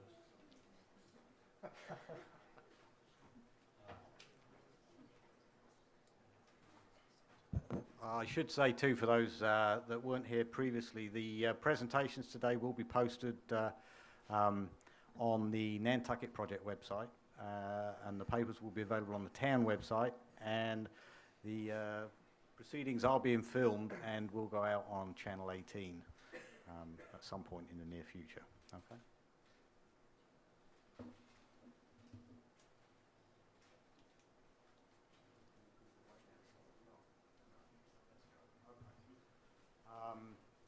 So let's get started on our fourth presentation. No, third. Where are we up to? Fourth, yes. Sorry, I'm losing my marbles here. So the team's been working with Lauren Sinatra and Larry Kester, in particular, looking at issues of lighting in the downtown area, which I'm sure are dear to many of your hearts. The team developed an inventory and database of the lights downtown, the historic lights, and they also explored the possibility of putting LEDs in the downtown area. So the team will tell you all about that. I don't want to steal their thunder. So Gwen, James, Christy, and Emily, the floor is yours. Good afternoon. So we are the students from Worcester Polytechnic Institute that have been working with the Nantucket Energy Office over the past 7 weeks. My name is Emily Potter, and this is Kristen Hunt, James Waldo, and Wen Vu. And our project was on evaluating the feasibility of an LED conversion in the town-owned decorative street lamps on Nantucket. So why should the average individual be interested in such a project? There are 199 decorative street lamps owned by the town of Nantucket. And due to a lack of well-defined inventory database and maintenance record, many of these lamps have fallen into questionable shape, with many that are not even functioning at all. Another issue is that the public can't easily report these light outages. So, I mean, they don't know who to report them to, and people don't know who to send the reports to after they're submitted. And then finally, the town is paying $35,000 a year on the maintenance of the street lamps alone. This is an enormous amount compared to the maintenance of only 200 street lamps. We look into the possibility of an LED conversion, since the lifespan of the LEDs is much greater than the current HPS. So HPS stands for high pressure sodium, and these lights are rated for 24,000 hours of illumination, while LEDs are projected for up to 50,000 hours of illumination. So there's also other benefits that associate with LED technology. And since it's a new technology, it's more energy efficient, therefore only use a third of the amount of energy than the current lighting that we have in the downtown area. And as James mentioned earlier, the life expectancy is double the amount of the current lighting also. In addition, it also operates in a lower temperature. Now, why is that a concern? This is one of the HPS that was melting one of the plastic diffuser. So, as we can see, the HPS light, it burns at a very hot temperature, and due to the conditions around Nantucket with the high wind and vibrations, this light actually broke free of its fixture, fell onto the plastic diffuser, and started melting it. Now, this can be concerned because there's an issue of possibility of fire, electrical shortage, and many more dangers which can come with an issue like this. And the LEDs have a heat sink mounted to the back of the board, which reduces the temperature greatly. And in addition to that, it's also directional light. So if the LED is pointed downwards, all the light emits will basically be downwards rather than just going upwards, and that could cause light pollution. So in theory, the LEDs should reduce the light pollution around Nantucket. So based on all the information that the Energy Office given to us, we are narrowed down to 4 main objectives we address in our project. The first one was to create an inventory database for the town to easily utilize for maintenance purposes. In addition to the reporting issue, we created an interactive map for the public to easily report any issues they have regarding the street lamp in the downtown area. And about the LEDs, we want to gather the opinion of the public along with the stakeholders about how they feel about the pilot LEDs that has recently been installed also in the downtown area. We look into the economic analysis for the current lighting and the LEDs to see whether it's a feasible option for the town. And with all of these objectives, we hope to help the town with their maintenance plan, along with evaluating the social and economic aspects of an LED conversion. So with the first objective of our project, we first had to determine the condition of the street lamps that were already in place and how many there were. So to focus more attention on the decorative street lamps, these are the 2 kinds of styles that we deal with. On the left, you can see the Boulevard style, and on the right, you can see the Philadelphia style. With the amount of information we wanted to gather, we decided early on that we needed a tool for gathering our data. So we utilized an iPad provided by the Town Energy Office and an application called Form Connect Pro, which was easy to input data and store it. Once we got all the data points that we were required to get, we exported it off to a Google spreadsheet. And one reason we went with Google spreadsheet is all this entire database is stored online, and it's easy for the average user to access on any browser on any device. Some of the categories we include, as you can see here, we have a column which states the status of the lamp, whether there has been an issue that has been reported or if there's yet to be an issue that has been reported, as well as the functionality of the lamp, whether it stays on at night, whether it doesn't turn on at all, or if it functions properly, as well as the general location, which allows maintenance crews to easily locate and repair the lamps. In addition to these, we also have fields on the basic condition of the fixture, the condition of the post, and whether it presents an issue to the public. And as well, this form can be shared with other individuals for viewing and editing purposes if that ever comes into play down the road. So from our inventory, we were able to discover there are actually 194 street lamps compared to the assumed 199. Many of these were just fixtures that were knocked over by trucks or vehicles and weren't intended to be put back. Of these fixtures, 6 of these were missing the lamp fixture on top of the post. 19 of these stayed dark at night, refusing to light up. 2 always stayed on during the day. And then there were 2 with cycling issues where the light would constantly turn on and off. So based on the problems that James just mentioned about the street lamps, these are just some of the picture we have of the light turning off, the lights being crooked, and some of the missing fixtures. And for the public to report any of the issues, it's hard to actually find the form on the National Grid website. And so we created an interactive map, which is located on the town website right now. And we basically plotted all the street lamps around downtown so that the public can easily just zoom into the map and just locate the street lamp that they think is problematic by clicking on the specific problematic street lamp.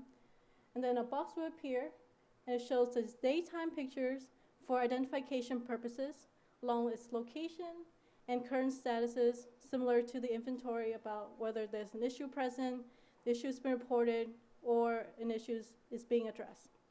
So if the public would like to fill out a reporting form, they can easily click on this link, and it will bring them to this reporting form where they can just put the general location and the post number, along with identifying any of the type issues by clicking on each checkbox. However, if any of the checkbox does not apply to the problematic street lamp, they can have additional comments and provide their contact information if they want to elaborate further on the issue. And after submit the form, this will be emailed to the appropriate officials to take care of the repair. Along with interactive map, we also create another layer to show all the pilot LEDs, and each light represent 3 companies, so the yellow is for Penn Globe, and so on, where Emily will elaborate further about each companies. So the third major portion of our project was assessing the public's opinion on the LED retrofit pilots that were installed in 9 different street lamps in the downtown area. As you can see from this general map, they are mostly located on Upper Main Street, as well in front of the Whale Museum, Town Hall, and the library. These were donated and company-sponsored installations by the 3 previously mentioned companies, Amerlux, LED Conversions, and Penn Globe. The main characteristic that we surveyed the public upon was color temperature. Color temperature is a way of describing the color characteristics of light and uses a unit of measurement of Kelvin. From on the screen, there's a scale of regular color temperatures. At the bottom are the more warmer colors, such as the high-pressure sodium bulbs that are currently installed in the street lamps that are around 1900 Kelvin. As you work your way up the scale, you get to around 4,000 to 5,000 Kelvin, which is where the general LED colors are found, such as those mid-island that are 5,000 Kelvin. So the company supplied us with LEDs within this range of color temperature. Amerlux custom made a style of LEDs at 2400 Kelvin specifically for Nantucket and for this pilot project. LED Conversions installed 2 LED styles at 2700 Kelvin.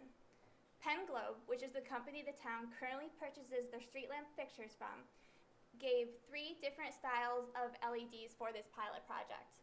The first was a purely 3000 Kelvin LED, the second was a purely 4000 Kelvin LED, and the last was a 4000 Kelvin with an amber diffuser. The amber diffuser was used to mimic the warmer colors further down on the scale. So to gain the public's opinion on these LEDs and the street lamps in general, we used 3 survey instruments. The first was an in-person survey that we conducted at night at the physical LED lamp locations. These were most beneficial to our research. We surveyed a total of 97 individuals, but due to limitations with the poor weather and the lower amount of foot traffic, this was a lower sample size than we desired, but it worked. For our online surveys, we received 28 responses after it was emailed out by our sponsor and to various stakeholders that we interviewed. This had general questions on street lamps and LED technology. Finally, we used QR codes with short surveys that we placed on the street lamps. We only received 1 response from this type of survey, but it fulfilled its purpose by identifying the street lamps that had the LEDs pilots, as seen on the screen. So for our survey responses, we focused on our online survey and in-person surveys, which had a total of 126 responses. Of those, over half were full-time residents of Nantucket.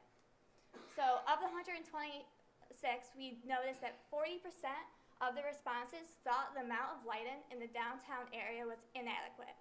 Reasons that were given were there was not enough street lamps in some areas, or the street lamps were just not functioning properly.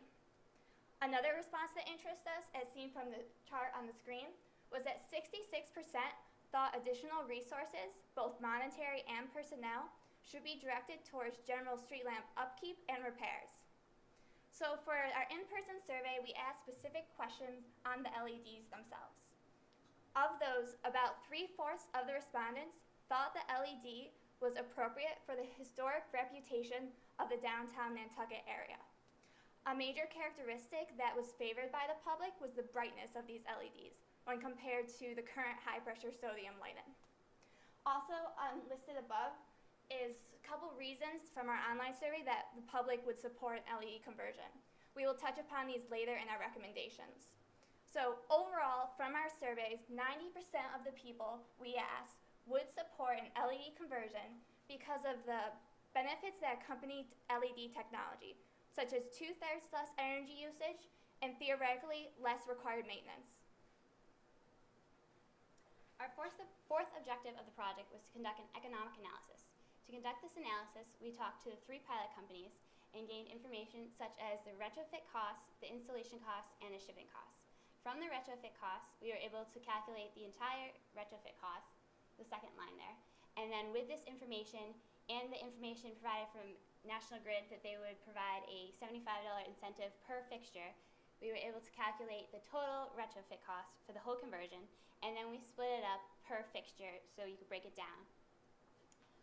We also had to calculate the annual tariff rate change, because right now with the HPS bulbs, the town is under the S3B tariff rate, which includes the supply service charge and the delivery service charge, which we calculated to be around $10,000 per year. With the change to LEDs though, they would then fall under the S5 tariff rate, which transfers the responsibilities of maintenance to the town from National Grid, and then the facility charge is no longer applied in the bill, which reduces the price. Another aspect that reduces the price is that the current HPS bulbs are 70 watts or 100 watts, whereas LEDs reduce to under 50 watts, so therefore the kilowatt hours per year decreases, and then the cost also decreases. The total annual cost savings for energy alone for the town would be almost $9,000. With this information, we were able to calculate the payback periods based solely on the energy savings. These numbers represent the amount of years it would take for the town to pay off the conversion based solely on the money saved on energy. However, the town would not just be saving money on energy theoretically, they would also be saving on other aspects of the conversion. These are the other payback periods that we calculated. To calculate these, we took the total conversion costs and divided it by the total savings that the town would receive. These savings include the nearly $9,000 for energy savings, the $4,000 that would be reduced from not having the facility charge billed anymore, and whatever the maintenance costs would be. Due to lack of records for the maintenance costs, we were unable to predict future maintenance costs. However, we did have the 2014 fiscal year maintenance costs from Rider Electric invoices, which equaled around $35,000, the second line there. If in future years the maintenance costs remain the same, these are the respective payback periods that range from 4 to 9 years depending on which company to go with. However, if the maintenance reduces by, say, 50%, then the payback periods also reduce accordingly. We also had to consider the option, though, that if maintenance increases, then the payback periods also increase. And we found that if the maintenance cost increases to a certain point, then the town will not be able to pay back the conversion costs based solely on the savings from energy and the maintenance costs. So from the findings of our project, we were able to come up with several recommendations for the town to look into further past our research. So for the first recommendation, we recommend that the town appoint one individual to be in charge of updating the street lamp database. This includes the inventory and the interactive map.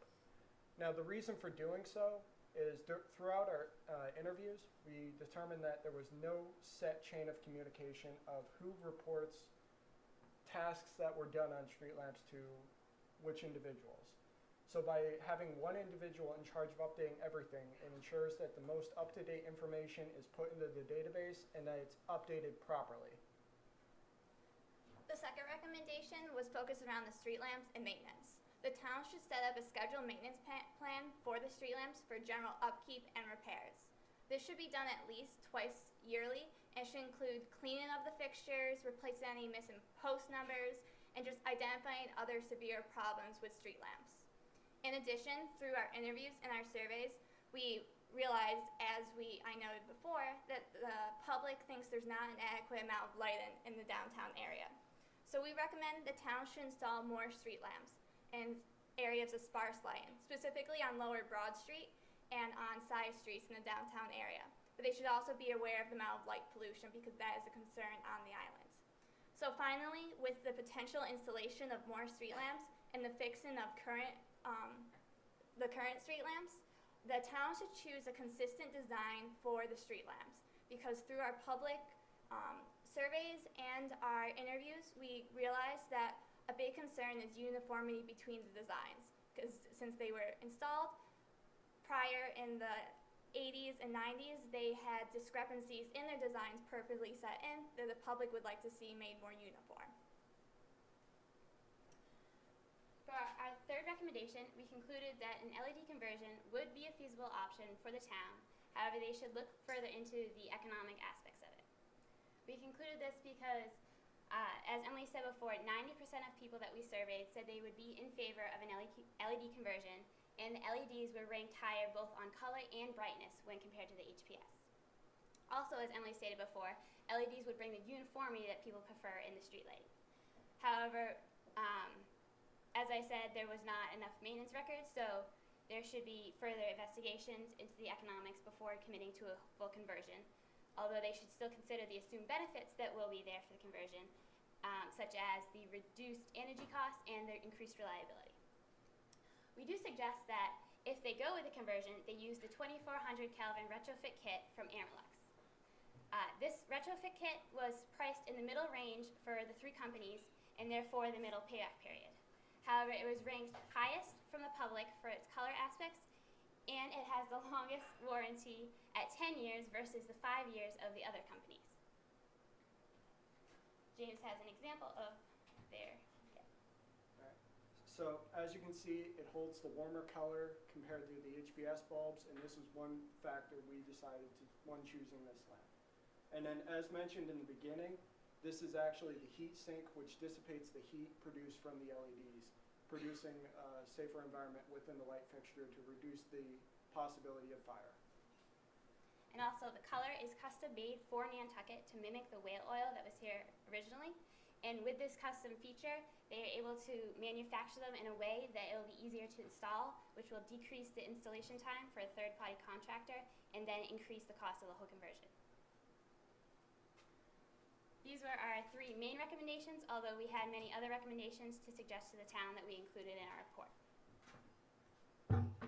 We would like to thank you all for coming to listen to our presentations. We would specifically like to thank our sponsors, Lawrence Sinatra and Larry Kester, and everyone else listed here, along with Mariah Mitchell Association for providing us with housing, and Harvey Young for providing us with bikes, and everyone else who we spoke to throughout the process. Thank you.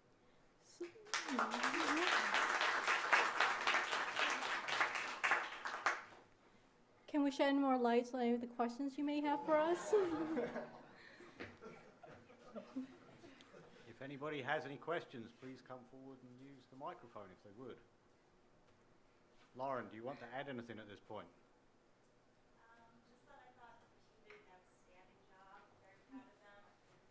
All of their recommendations are compelling, and we're going to take them seriously and discuss them. And I do hope that the town does continue with the hard work that they started. They've done a lot of the heavy lifting, have given us a lot of tools that we can use to simplify our processes and save money along the way. So for that, I am extremely grateful and think them very, very much. Stanley. Oh, I'm sorry. John. I was wondering if there was a difference between the boulevard and the Philadelphia enclosure for the lamps in terms of brightness, pollution, light pollution, etc. I can take that one. With the boulevard fixture, which is the more circular round one, a lot of the current ones have translucent tops on them because they were done prior to concerns with light pollution. So those emit more light, but more recently some of those have been given aluminum tops that won't let the light emit from them, while the Philadelphia fixture is the one square one that doesn't let light emit from the top. So that's one of the major differences. Do you guys know? The main difference for like light emission is not the fixture, but the condition of the glass, because some of them are very dirty and some of them are in disrepair. So that would affect like the lumens that are outputted from the lights. And the other difference between the fixtures, if the town goes with Penglobe, the cost per conversion kit is separated because the cost for the Philadelphia, as Emily mentioned with the dome, they would replace all those to be the metal ones so that the light wouldn't come out, but that would cost an extra charge.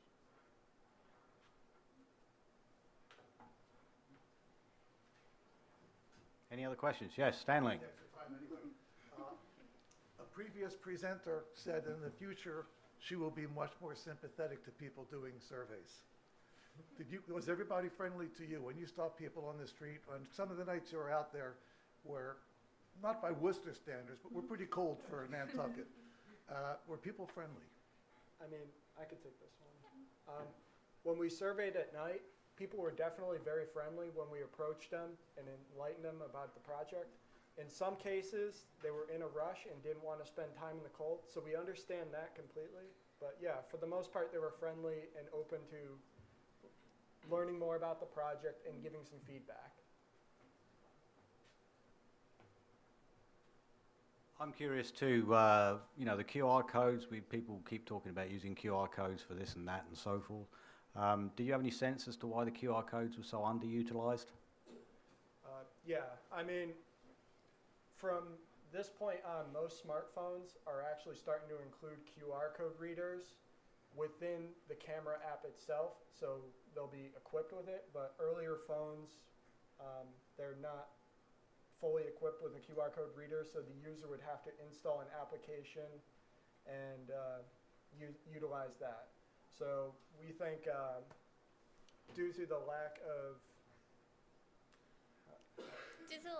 not understanding what QR codes are, even myself, I do not have a smartphone, so I don't know what QR codes are, even though I am 20 years old. But they still fulfilled the purpose of labeling the street lamps that contain LEDs, which was the big motivation of having the QR code surveys on the street lamps. So they're temporarily there to show and identify where the LEDs are for anyone walking by. So Emily, you need to get a phone. I am in February to wait for upgrade. Even Stanley's got a smartphone with a QR reader on it. Now I've forgotten what the question was I really wanted to ask. I think when I came into this project with you guys, I certainly had a preconception about LEDs. I'm wondering what preconceptions you had and what some of the reaction was to people you spoke on the street about the LEDs. So a little more qualitative stuff of So most of the people we stopped, they expect LEDs to be very white, not the warm lights. So one of the posts we were doing survey on was very similar to the current lighting we have right now. So when we actually pointed, oh, this is actually LED, most people were shocked by it because they didn't expect the color to be that warm. So that was an interesting aspect that we found. And actually, the one that Wen's referring to, when we first got on the island, we walked past it and we didn't even notice, and we were looking for the LEDs. So it matches very well.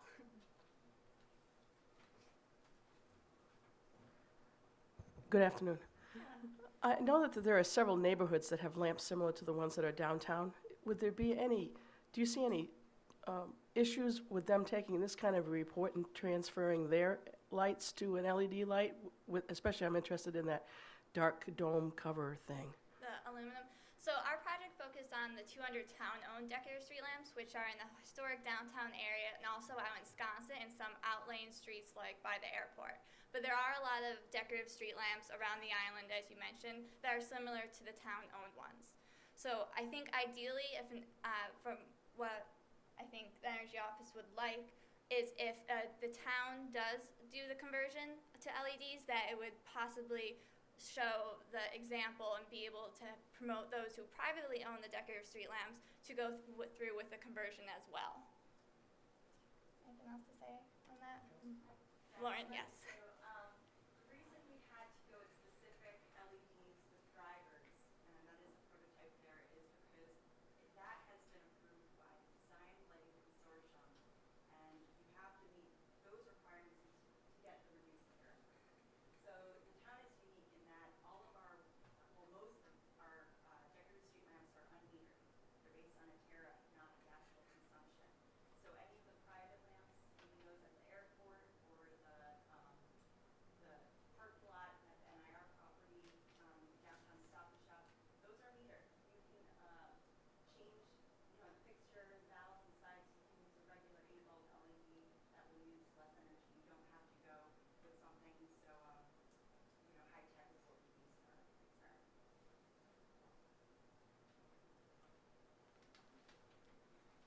Okay, if there's no more questions, thank you.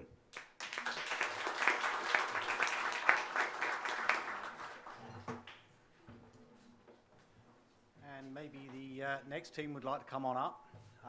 We actually should decamp to 20 South Water Street, I guess, to do this presentation. Since the next team has been looking at facilities in and around town, trying to develop both an inventory and a database and some assessment of what the town might do with those facilities in the future. And they found some interesting stuff, which they're going to tell you about. So it's Abby, Brittany, Steve, and George are going to tell you all about all the things they've learned on the town facilities in the last 7 weeks.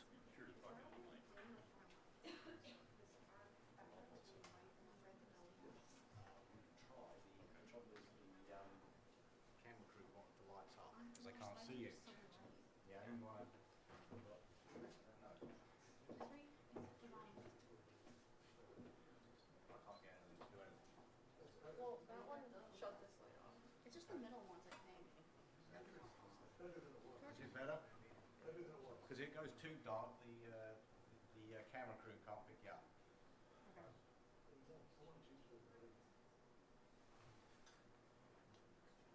I think you'll be all right. Abby, do you have a clicker? Oh, yes. I want to make sure it works. Yes. Yes, remind you to step close to the mics too, so we can pick up your voices.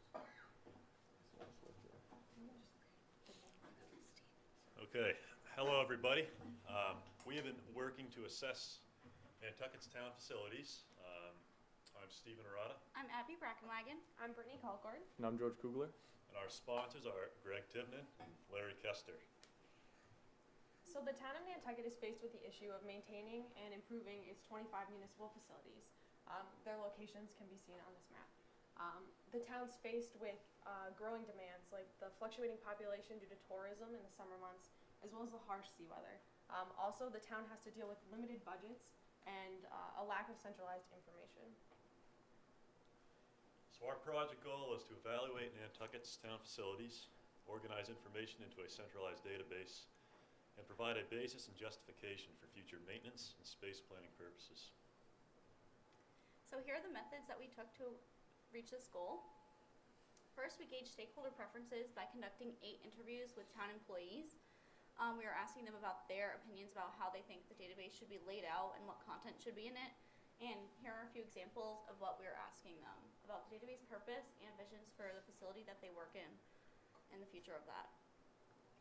Next, we created a pilot database in Microsoft Access using information from our first site visit at 20 South Water Street. After that, we conducted our facility inventory. We went on 19 site visits, to 19 facilities. We prioritized them based on the public traffic flow, the level of disrepair, and whether or not they house town departments.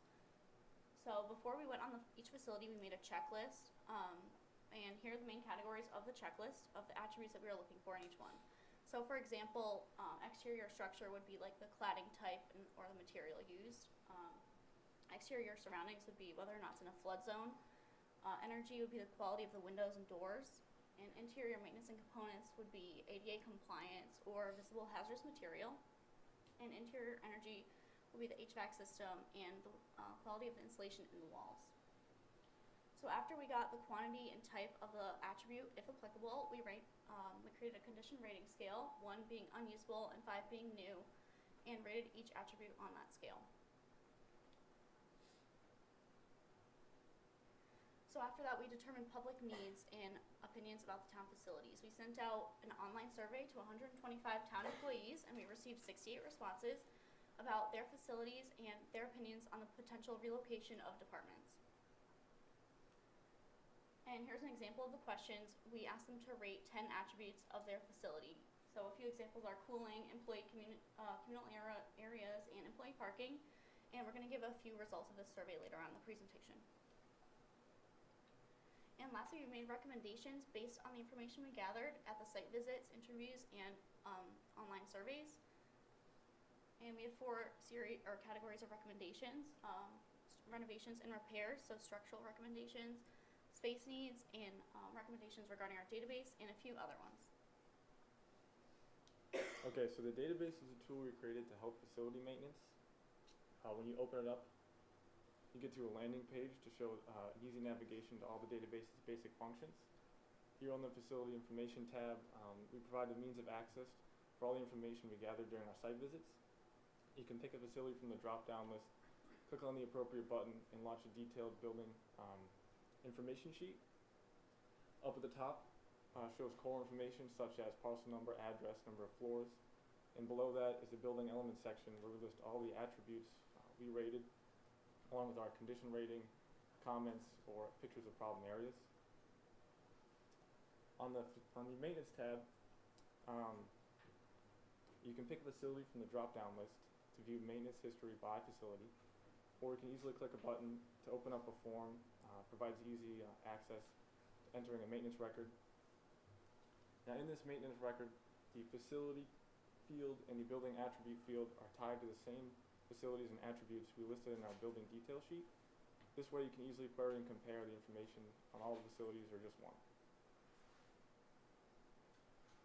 So as we conducted our site visits, 19 of them, we found a variety of concerns regarding structural and space needs issues. Here at the Natural Resource Department, we have file cabinets in the bathroom. Like, probably, it'd be good to improve that. Finance Department, this is their meeting space. A small table with only 4 chairs. Well, 3 there, maybe a 4th on a good day. Moving over here at the DPW, many expensive trucks and equipment are stored outside due to a lack of garage space. This could cause a lot of money in replacements. This is the break room at Visitor Services. Pretty tight, 2 or 3 people comfortably. town pier really needs some structural attention. Highlighted in red, you can see the bracing is falling apart, non-existent or deteriorating. And as you can see on the piers here, they're in pretty rough shape, and an engineering study conducted recently said that these actually need to be replaced, many of these pylons, in the next coming years. The harbor master bathrooms, they serve their purpose, but they're not very aesthetically pleasing. And seeing as they offer a first impression of the island to many, we should probably make them look maybe a little nicer.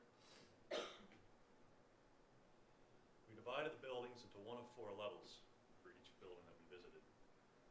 Level 1 facilities were in poor condition and need immediate care. Level 2 facilities also have structural and space needs issues that are pretty glaring but not quite as urgent. Level 3 buildings are very good condition, or for the most part. They have no big structural physical concerns. There are some space needs issues that can be addressed in the coming years to prevent them from getting worse. And for level 4, these are newly built, newly renovated, or under renovation. So any issues that they have are being addressed at this time.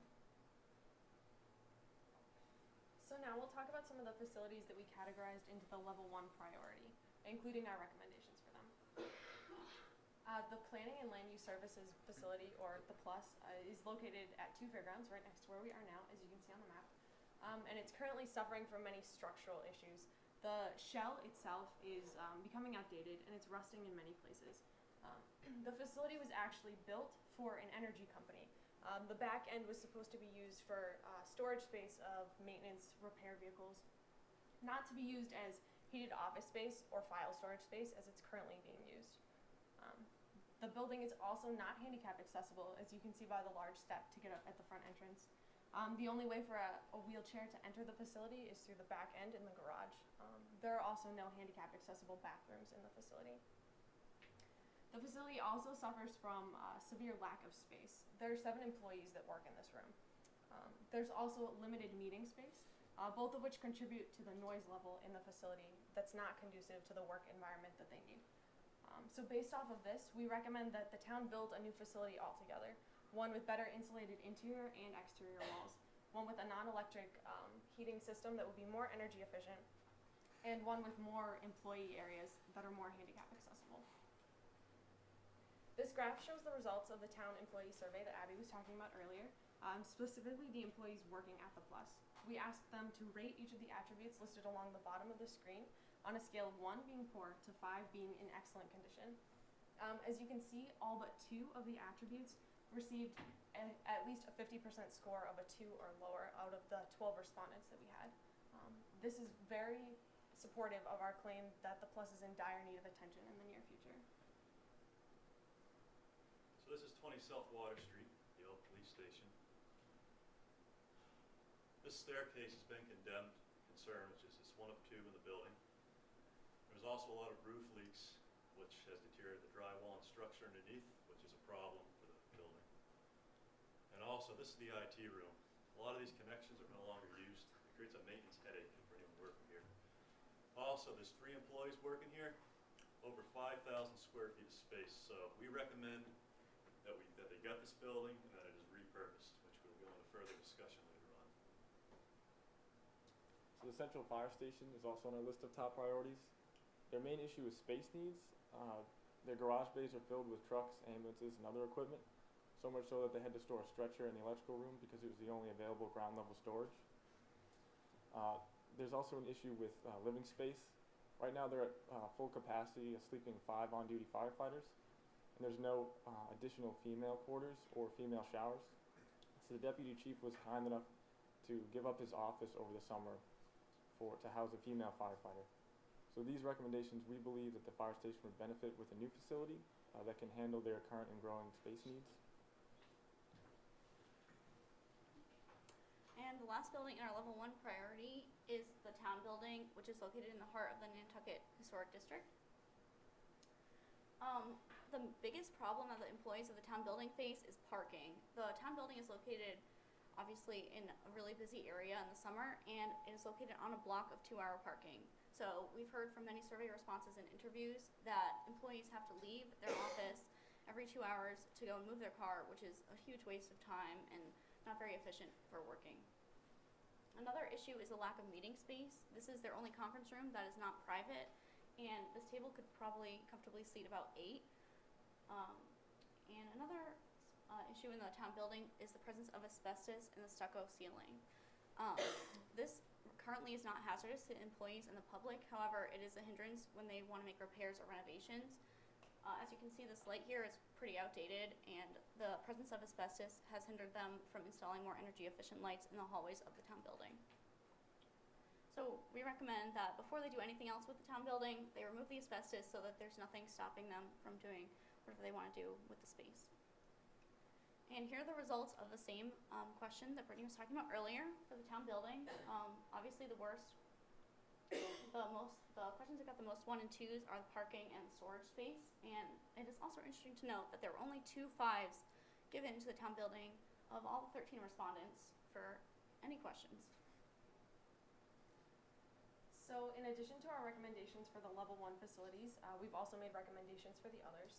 For the level 2 facilities, we've made also minor and more major recommendations, including structural recommendations like the installation of new sheds for the DPW, space needs recommendations like the building of a new garage for the DPW to house the equipment that's currently stored outside, as well as handicap accessibility recommendations and aesthetics.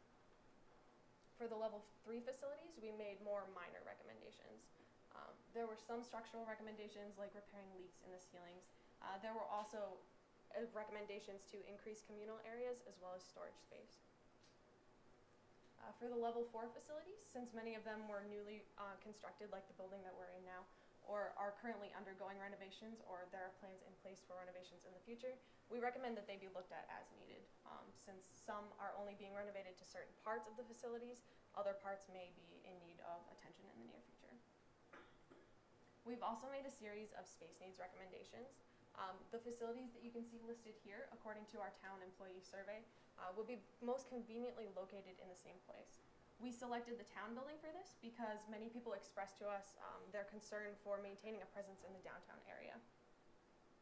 The same survey results also showed that the RMV and court, which are currently located at the town building, as well as the sheriff's office, which is currently located in 20 South Water Street, which is the old police station, could benefit from moving to the fairgrounds complex, where there's more parking and it's in closer proximity to the police station.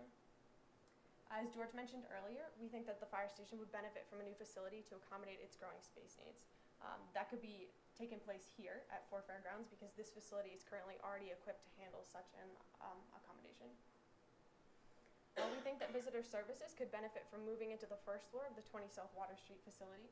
They currently don't have enough room in their own facility for private office space or for storage space, nor do they have enough room for the public traffic flow that they get going through there on a daily basis in the summer.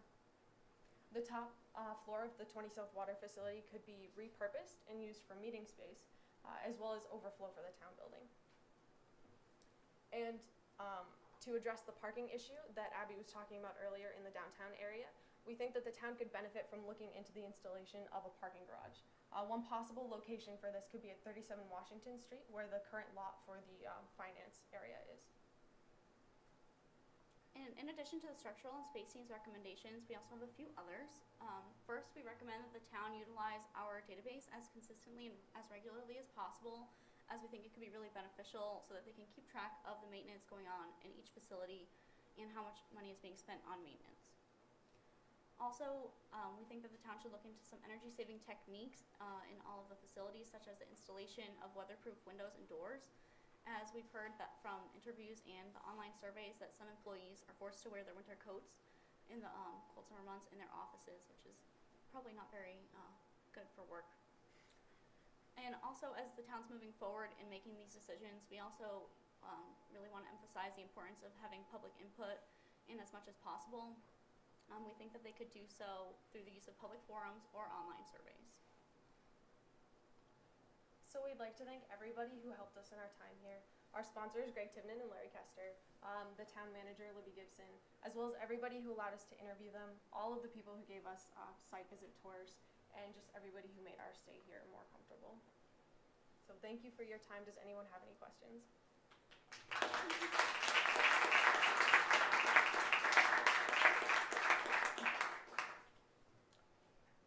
Any questions? Or Greg, do you want to come forward and have a comment? Quick comment. What was the biggest surprise to you guys as a team when you're looking at the buildings? 20 self-water. Yeah. That was a pretty rough shape. Just the whole thing. Yeah. So no specific element across all facilities, but just one facility in general. I would say across all facilities, it was the space needs. There were very few facilities that we went to that had adequate space for the employees working in them. Especially at the Plus, like in the picture that I showed, there were 7 employees working in a small area. It's too tight, it's too cramped, and it's just not enough room.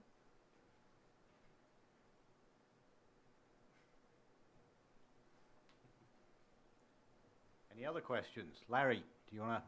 No, I thought they did a great job, and I think that database, having all of our records in one spot is really where we want to start at the very least. So I think it's really going to be helpful.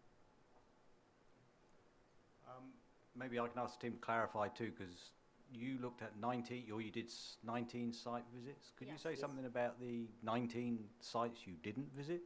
Yeah, the site visits or the facilities that we didn't get to, the only ones were public bathrooms at beaches and some employee housing facilities. So we got to every facility that has town departments and people working in them on a day-to-day basis.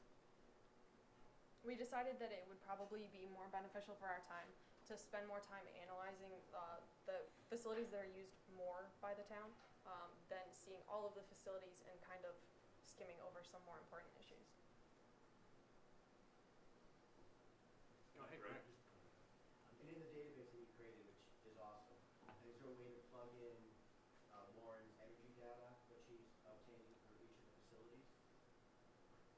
Yeah, we can make a field, or you can add an attachment to if you have specific paper reports and such. Did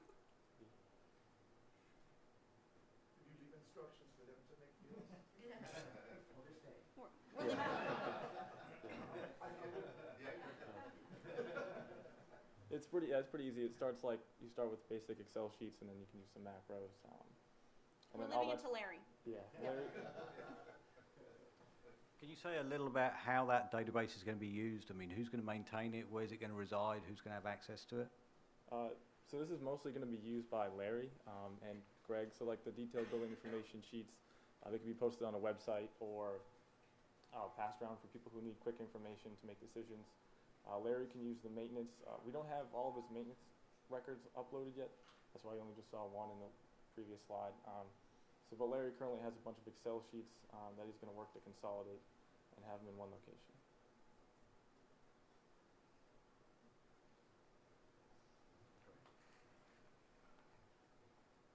I actually have 2 questions. The first is, in one of the previous presentations, the LED street lamp, they did a very detailed cost-benefit analysis, payback period. So I want to do my own informal payback period analysis for you 4. In the next 6 years, do you think you'll be coming back to Nantucket during the season and spending any money here as tourists? Well, yeah, we're going to have to come back at some point. Yeah. Okay, good. Yeah. My serious question is, I know that the town has been grappling with the problem of storing records, and the whole space need thing is kind of this octopus thing. And I'm curious to know if you got any feedback or if you have any sense that what you've done here looks like it really sparked some interest in some ideas and perhaps might be, might lend some momentum to saying, gee, we got a way to solve this problem now. Somebody's looked at it. We can start to think about a master plan going forward. I'm just curious if you had any reactions at all.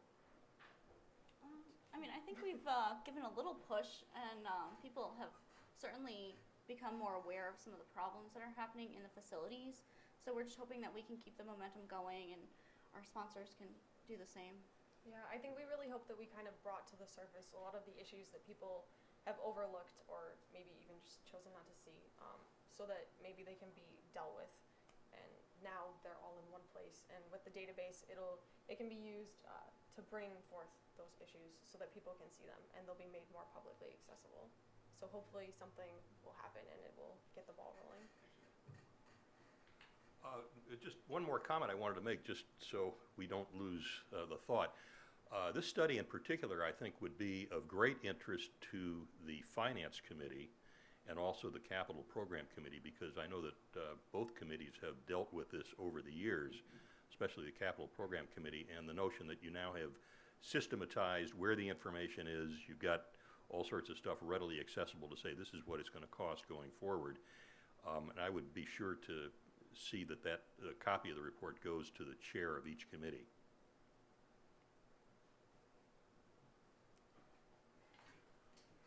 I guess I sort of have one clarification maybe for you too. You did not collect cost information, correct? No, we did not.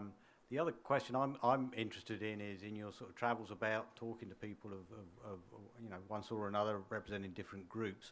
Did you get a sense of how aware the general public, if you might say, was of some of these issues? I think that the general public is aware of some of the issues, but mostly, not all of them. I would say that they're aware of the issues in the town building and 20 South Water. 20 South Water, yeah. Mostly just the towns or the facilities that they visit most, but they would not know about the issues that are happening at the DPW, for example, and the expensive equipment being housed outside. Does anybody else have any comments or questions they wish to make? I think too, in your database you've got a whole series of photographs documenting some of these conditions, right? So, yes. Yep. Okay. Alrighty, well thank you very much.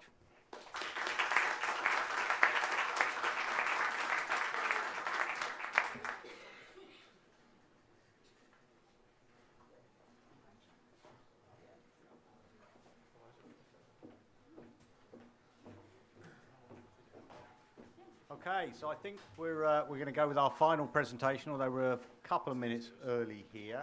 Mark assures me that everybody who needs to be here is, so it's on his head. We seem to be having a problem with, I don't know if it's something that the team picked up in the fire department, but they seem to be going down like flies with some illnesses. So that may be something to do with the facilities problem, I'm not sure. But we sent one of the team members home yesterday with pneumonia. So unfortunately, Sarah's not able to be with the team. We went and visited Carson at the emergency room yesterday. He seems to be up and around again. And then Nate announced this morning that he's feeling under the weather. So if he drops in the middle of the presentation, you'll have to forgive the interruption. But otherwise, are you guys ready to go? I think so. I'm sorry? Yeah, just make sure you're talking to the mic if you would. I'm sorry too, I should say that they have been combing through enormous amounts of data that the fire department have provided them, looking at emergency response times on the island. And I think they've got some very interesting, or some findings that you will all find very interesting. All right, good afternoon. We're a group of Worcester Polytechnic Institute students who worked with the Nantucket Fire Department, and our project was titled Enhancing Emergency Response. I'm Nate. I'm Emily. I'm Carson. So here's a little bit of what we're going to be going through today. We're going to go through our project goals, some background on our problem. Then we're going to talk about how fast, when we say a fast response time, how fast is a fast response time? And then some of the factors inhibiting the Nantucket Fire Department from reaching those fast response times. The three that we focused on were distance, concurrent calls, and traffic. So our project goals were to profile the Nantucket Fire Department's response times relative to national standards and its own goals, and to devise some effective strategies to enhance response and accommodate future growth. So just some quick background on the Nantucket Fire Department. They're what's called a combination department, which means they staff career firefighters. In Nantucket Fire Department's case, 20 career firefighters, and that is supplemented with call firefighters, and in Nantucket's case, 15 call firefighter EMTs. They also staff the chief, deputy chief, fire alarm superintendent, and a fire prevention officer. There are only 5 personnel per shift, including the captains, in the station. So when you say there's 20 firefighters, there's only 5 of those at the station at a time. They rely heavily on their call firefighters and EMTs during the summer when call volume grows. And call volume in the summer more than doubles, and the the number of firefighters on career staff remains the same. So here we can see the red is the summer months, the gray is the off-season months, and in a lot of years you have more than or double the amount of calls in the summer than you do in the off-season. And of course, mutual aid is not easily accessible. On a good day, mutual aid is 2 hours away if the ferries are running. If the ferries aren't running, or you time it wrong, you're looking at maybe multiple days or a long time before mutual aid can come to Nantucket. And on top of all this, the number of calls per year is growing. So here we have a graph. This just shows total calls per year over multiple years back to 2007, and we can see that call volume is growing steadily. So when we say a fast response time, how fast is a fast response time? Well, the national standard for response times is 5 minutes for EMS calls and 5 minutes and 20 seconds for engine calls. EMS calls, that's a minute for turnout time, which is as soon as the alarm sounds in the station, that's getting all the gear, getting on the truck, and leaving the station, and a 4-minute drive time. And for engine calls, that's an 80-second turnout time and getting on the engine and leaving, and a 4-minute drive time. The NFD's goal is 5 minutes for all calls. And here we can see on this graph, the green being under 5 minutes, the NFD meets their goal about 40 to 45% of the time of being under 5 minutes. So why is it important to have a fast response time? Well, in a fire grows in size every minute that it's burning, doubles in size. And you have a 4 to 10 minute window for flashover. And flashover is the spontaneous combustion of all materials in the room. And that's incredibly dangerous for anyone in the environment or for firefighters to go in and look for people in the environment once it's flashed over. And a patient who's having a cardiac event, if you provide CPR to that patient within 4 minutes, their chances of leaving the hospital alive are 4 times greater than if you don't provide CPR within 4 minutes. So the next thing we're going to talk about is the 3 main factors that inhibit the response times of the Nantucket Fire Department. As you can see, it's distance, concurrent calls, and traffic, and we're going to explain each one a little bit. So the first one is distance, which is the most obvious factor that would increase response times. So I'm going to show you a map of calls that are more than 10 minutes in response time for 2013. So as you can see, the station's there in the middle, and all of the calls kind of radiate outwards in the color with the key over there on the side. So what does this map tell us? If you look at this pie chart, we have the calls broken down by distance for where they are from distance from the station. So the first thing I want to note is that 45% of calls are within 2 miles of the station. So that's these calls here in the yellow. So why would calls within 2 miles of the station have a higher response time than 10 minutes? We would say these are due to congestion, traffic on the roads, a lot of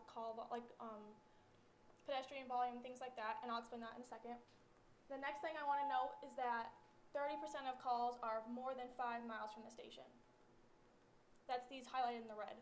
So that's out in Sconset, Wawinet, Tom Nevers, Nantucket.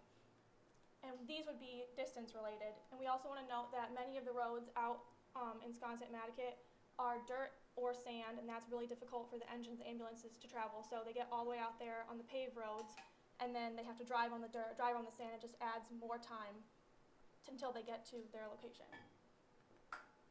So the next thing we're going to talk about is concurrent calls. And concurrent calls are more than one call happening at the same time. So looking at this graph, you can see that in the summer, not only is there a higher call volume, there's also a higher volume of calls that are happening at the same time, which makes sense. So then we looked at just calls happening in the summer that are concurrent, and that's this map. And you can see that this number is steadily increasing. So the number of concurrent calls is steadily increasing over the years.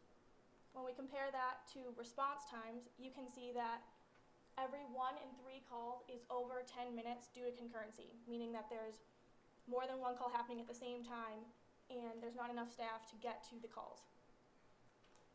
So finally, we just want to note that for a call, when there's more than 2 calls happening at the same time, it just increases response time further. As you can see from this bottom pie chart here on the right, there's more likely a chance of having the call have a longer response time than 10 minutes when there's more calls happening at the same time, which makes sense. So the last thing that I want to talk about is traffic. So this map right here is the congested area highlighted by Mike Burns, the transportation planner on Nantucket. So he highlighted the 4 busiest intersections and the busiest roads in the summer for traffic. And then these are the points, or these points represent all of the calls in 2013 in the summer that fall in this congested area.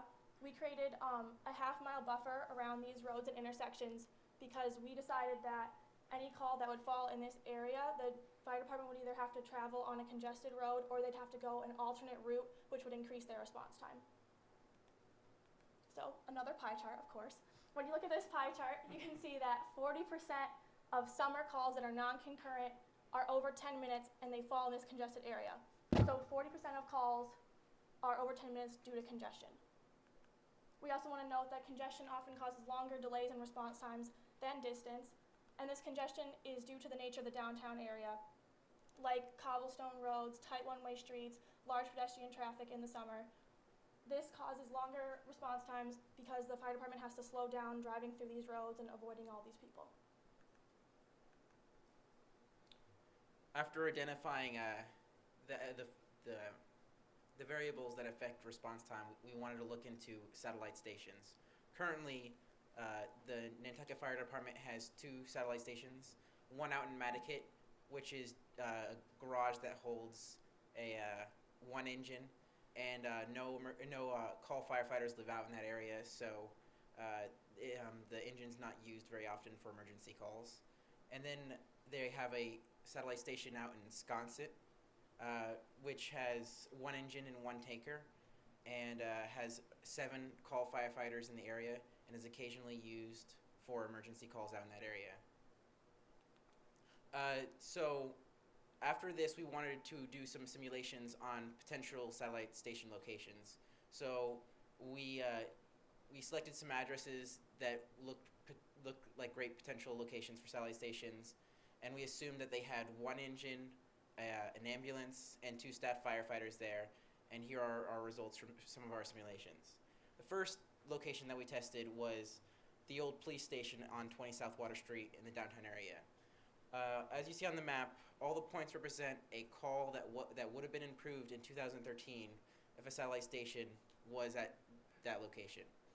And the color that you see the point has is how much minutes would have been improved by that point. 29% of all points in 2013 would have been improved by having a satellite station at 20 South Water Station. And as you can see, most of the improvement that with any significant value is in the downtown area. So then what we wanted to do is to see if we moved the satellite station outside of downtown area, if we could improve the response out in Nantucket as well. So then we tried Coffin Park, which is 48 Cliff Road. That's a little bit outside the downtown area. And as you can see, the points out in Nantucket have improved significantly compared to the South Water Station, and while still retaining some improvement in the downtown area. And as you can see, 23% of all calls in 2013 were improved. After this analysis, we wanted to see what would happen if the Sconset Station had 2 firefighters staffed along with an ambulance as well. And we had to add an extra check because since the Sconset Station is currently being used is being used by call firefighters in response to some calls, we had to exclude some of those points because the response time was from the Sconset Station. And so as you can see, the points in white were points that we assumed were responded to by the Sconset firefighters based on the speed at which they got there. But keep in mind that the response time would generally be improved. We can't give it an exact number because of they would have a staffed firefighter at this station and would get there faster. As you can see from the Sconset Station, you do not get nearly as much calls being improved, but you do get a lot of calls that are a small amount of calls that are improved by a large number. And here are the overall stats from each call. As you can see, the old police station on 20 South Water Street will save the highest overall response minutes, saving over 2,000 minutes, and these are minutes that could be saving someone's life. And but the Sconset Station does give the highest average improvement per point that it improves. So there's no best satellite station location. These each have their advantages. The old police station does give you the overall, saves the most overall minutes, but it only covers a small area in the downtown area. While having Coffin Park, satellite station at the Coffin Park area would allow you to cover the Nantucket area and the downtown area, and would give you a nicer overall improvement in both of those areas. While the Wisconsin station would require the least amount of renovations to get it equipped to become a full-time satellite station with an ambulance and staff firefighters there, it would also improve it would improve a smaller amount of points, but by a larger number of minutes. After doing all of this analysis, we wanted to give a few recommendations. We believe that there needs to be a new central station for the fire department. We do believe that they need additional staff, and there needs to be a further evaluation of the satellite stations past what we have done. And we think that the fire department could benefit from forward deployment. The central station currently lacks room for improvement, both equipment and staff-wise. Their garage is full and could not accommodate anything. Could not accommodate any more engines or ambulances. It lacks facilities for female employees, and is not ADA compliant. The next thing that we would recommend is additional staff, as additional staff is the only solution to the concurrent call problem. You can place a satellite station elsewhere on the island, however, more staff is the only way to get to more calls at the same time. This would also fortify engines with more staff and ease workloads when the staff are sick or on vacation. However, we want to note that this would only be plausible with the new station, as Carson said. One of our other recommendations is to investigate the satellite stations further. Although our simulations were a good benchmark of how a satellite station might unfold, we ran our simulations based on a lot of assumptions, and it's a good idea of how these stations would work, but at the same time it's not exactly the exact amount of minutes that would decrease on each point. We also recommend they evaluate other locations with data from years up and coming and years in the past, as we only use 1 year, and that they account for financial considerations when choosing locations, as we only chose locations that were on town-owned land that were feasible at the current time. We also recommend that the Nantucket Fire Department look more into forward deployment. Forward deployment would be an ambulance and EMT stationed in areas with a high volume of medical calls, most likely in the summer, so the immediate thing that comes to mind is downtown. This will require hiring supplemental personnel and potentially purchasing a new ambulance. You can't just take firefighters or EMTs out of the central station and place them somewhere else. In order to solve this concurrent call problem, you need more staff. They would work during the peak hours of the day and every day of the week. So this is number of calls per hour in the summer months. So we identified 10 a.m. to 8 p.m. as the peak hours of the day. So this is when a forward deployment could be used. And this could also be used to test new satellite station locations. So you could place a forward deployment on the pad at 20 South Water and test that location, and then look back the next year and see how much your response time improved for EMS calls on average. But again, this is only effective with a new central station. If you purchase a new ambulance and you hire more staff, where do they go at the end of the day when they need to be put back in the station if the station is already full? So finally, in conclusion, we want to commend the Nantucket Fire Department and all of their incredible work with their limited available resources. However, they do face traffic, congestion, and concurrent calls, which do increase their response times. We feel that a new central station would allow for not only growth of the fire department, but growth of the island and their increased call volume. More staff and more stations would improve response times, and lower response times would provide improved safety to the public and lower insurance rates to homeowners on the island. So we just want to say a special thank you to our sponsor, Chief McDougall, our co-sponsor Peter Morrison, everyone at the Nantucket Fire Department for being so awesome and so hospitable to us while we were here, Nathan Porter, Mike Burns, everyone we interviewed, and Andrew McKenna Foster and Harvey Young for the place to live and the bikes. Any questions?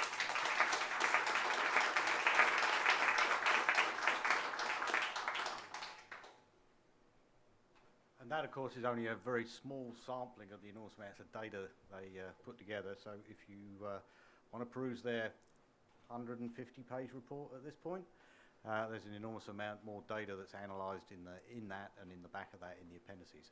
So anyway, though, does anyone have a comment or a question they wish to make? If they do, please come forward to the microphone.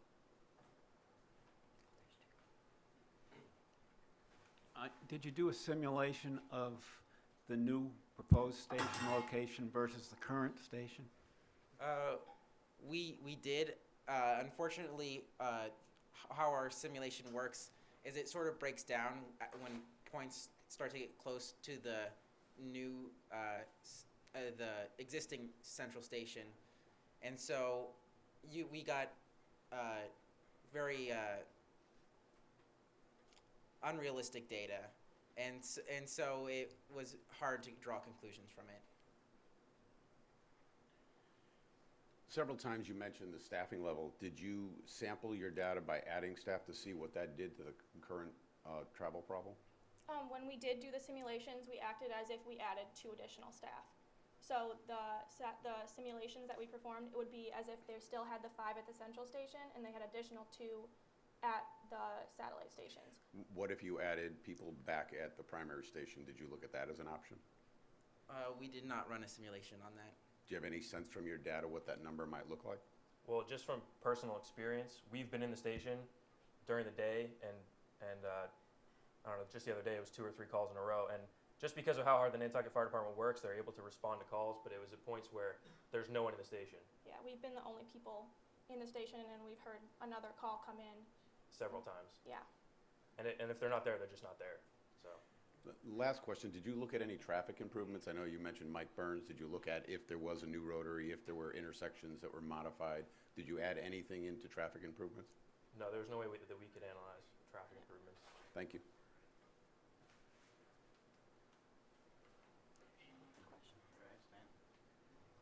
I have a question, but basically maybe for Greg or the audience.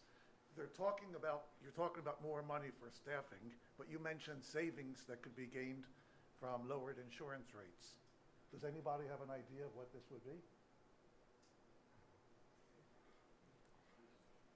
I can explain a little bit about what we meant by that. Thank you, Emily. I know that we talked with, it might have been the chief, but the way that the insurance rates are calculated, from what I understand, is that they get put into a different zone depending on if there's fire hydrants, the response times of those areas, things like that, and then that increases your insurance rates, and the insurance companies work that kind of way. So if there were lower response times in the area where you live, it would lower the rating that your house gets, and thus your insurance. I think that's right. Okay.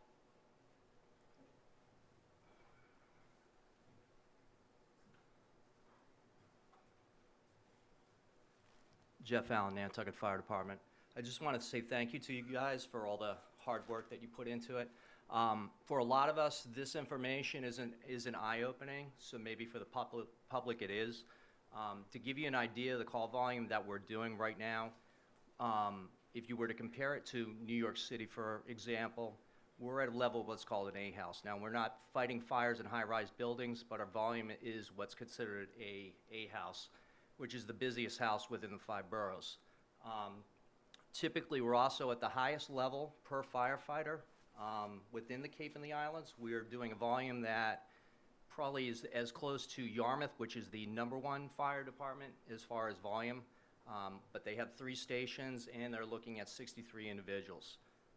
To answer another question or another comment, there's no more room. We have 5 firefighters, that's it, you're maxed out. You can't add more people to the station. So I think, kind of what we've learned is something that a lot of us who have been working on the job with the chief, the deputy for years have known about. So really want to say thank you to these guys.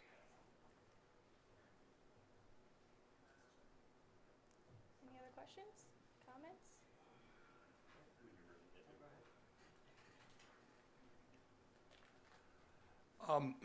I find it really interesting that you have kind of laid out some trade-offs that I think the public may not be aware of, or at least I wasn't aware of before I got involved in this project, between the capital investment in a new station or a satellite station or equipment and the investment in forward deployment, which is kind of a dynamic way of saying at certain points in time of the day, and in certain seasons, there's a big chunk of that bar that you can take off by throwing X number of people at it for X number of hours on certain days. And I'm wondering if you or the chief perhaps could explain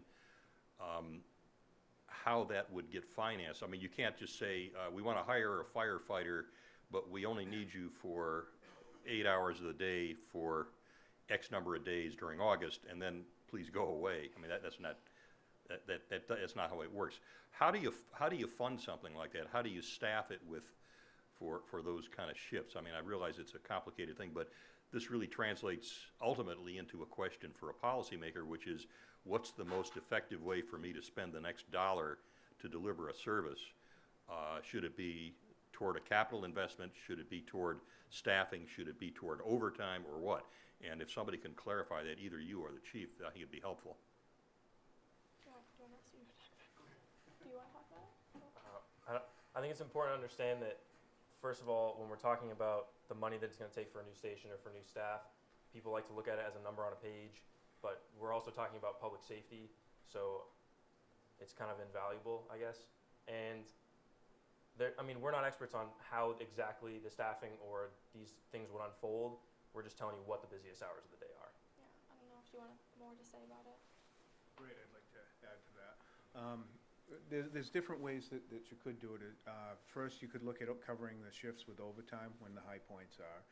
That's without hiring additional personnel. And you would bring regular firefighters in and place them in certain areas at an overtime cost that would save on, say, benefits, medical, a few other things. But the problem with that, during the busy season, you may not have the extra staff due to burnout through the summer season to be able to fill those positions.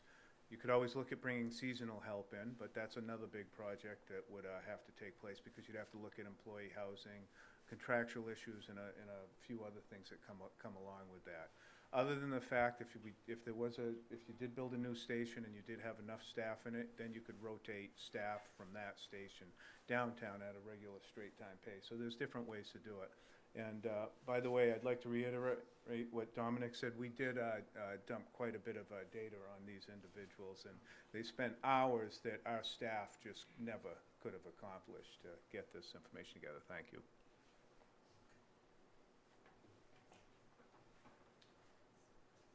Any other comments or questions at this point?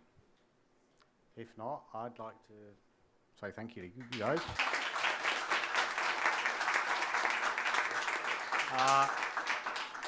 I'd like to thank all the teams for their presentations and all their hard work. I think Stan and I have enjoyed working with all the teams this term. It's been a great experience for us. We hope it's been a great experience for them. We think they certainly have enjoyed Nantucket. And we hope it's been a good experience for all you guys, your interactions with the students, and that we've left you with some useful materials. That's certainly our goal when we come on island to do these projects. Obviously, it's an educational experience for our teams, our students, but we like to think that we're able to contribute something useful to the community as well, and that you'll invite us back in future years. So if anybody does have project ideas that they want to run past me at any time, I'm always happy to hear them. For those of you that didn't sign in at the back, if you would, that'd be great, so I know who came to the meetings and what projects you were interested in. I will send out a reminder to everybody on my email list about when the stuff is posted and where you can find it. So both the presentations, the Channel 18's film, and also the final reports. There will also be a bunch of other supporting documents that people can access as well. So we will make all that information available. If you have any questions about how the project centre runs, or any of the projects that we've presented on today, feel free to send me an email or give me a call. And thank you again for joining us. Appreciate it.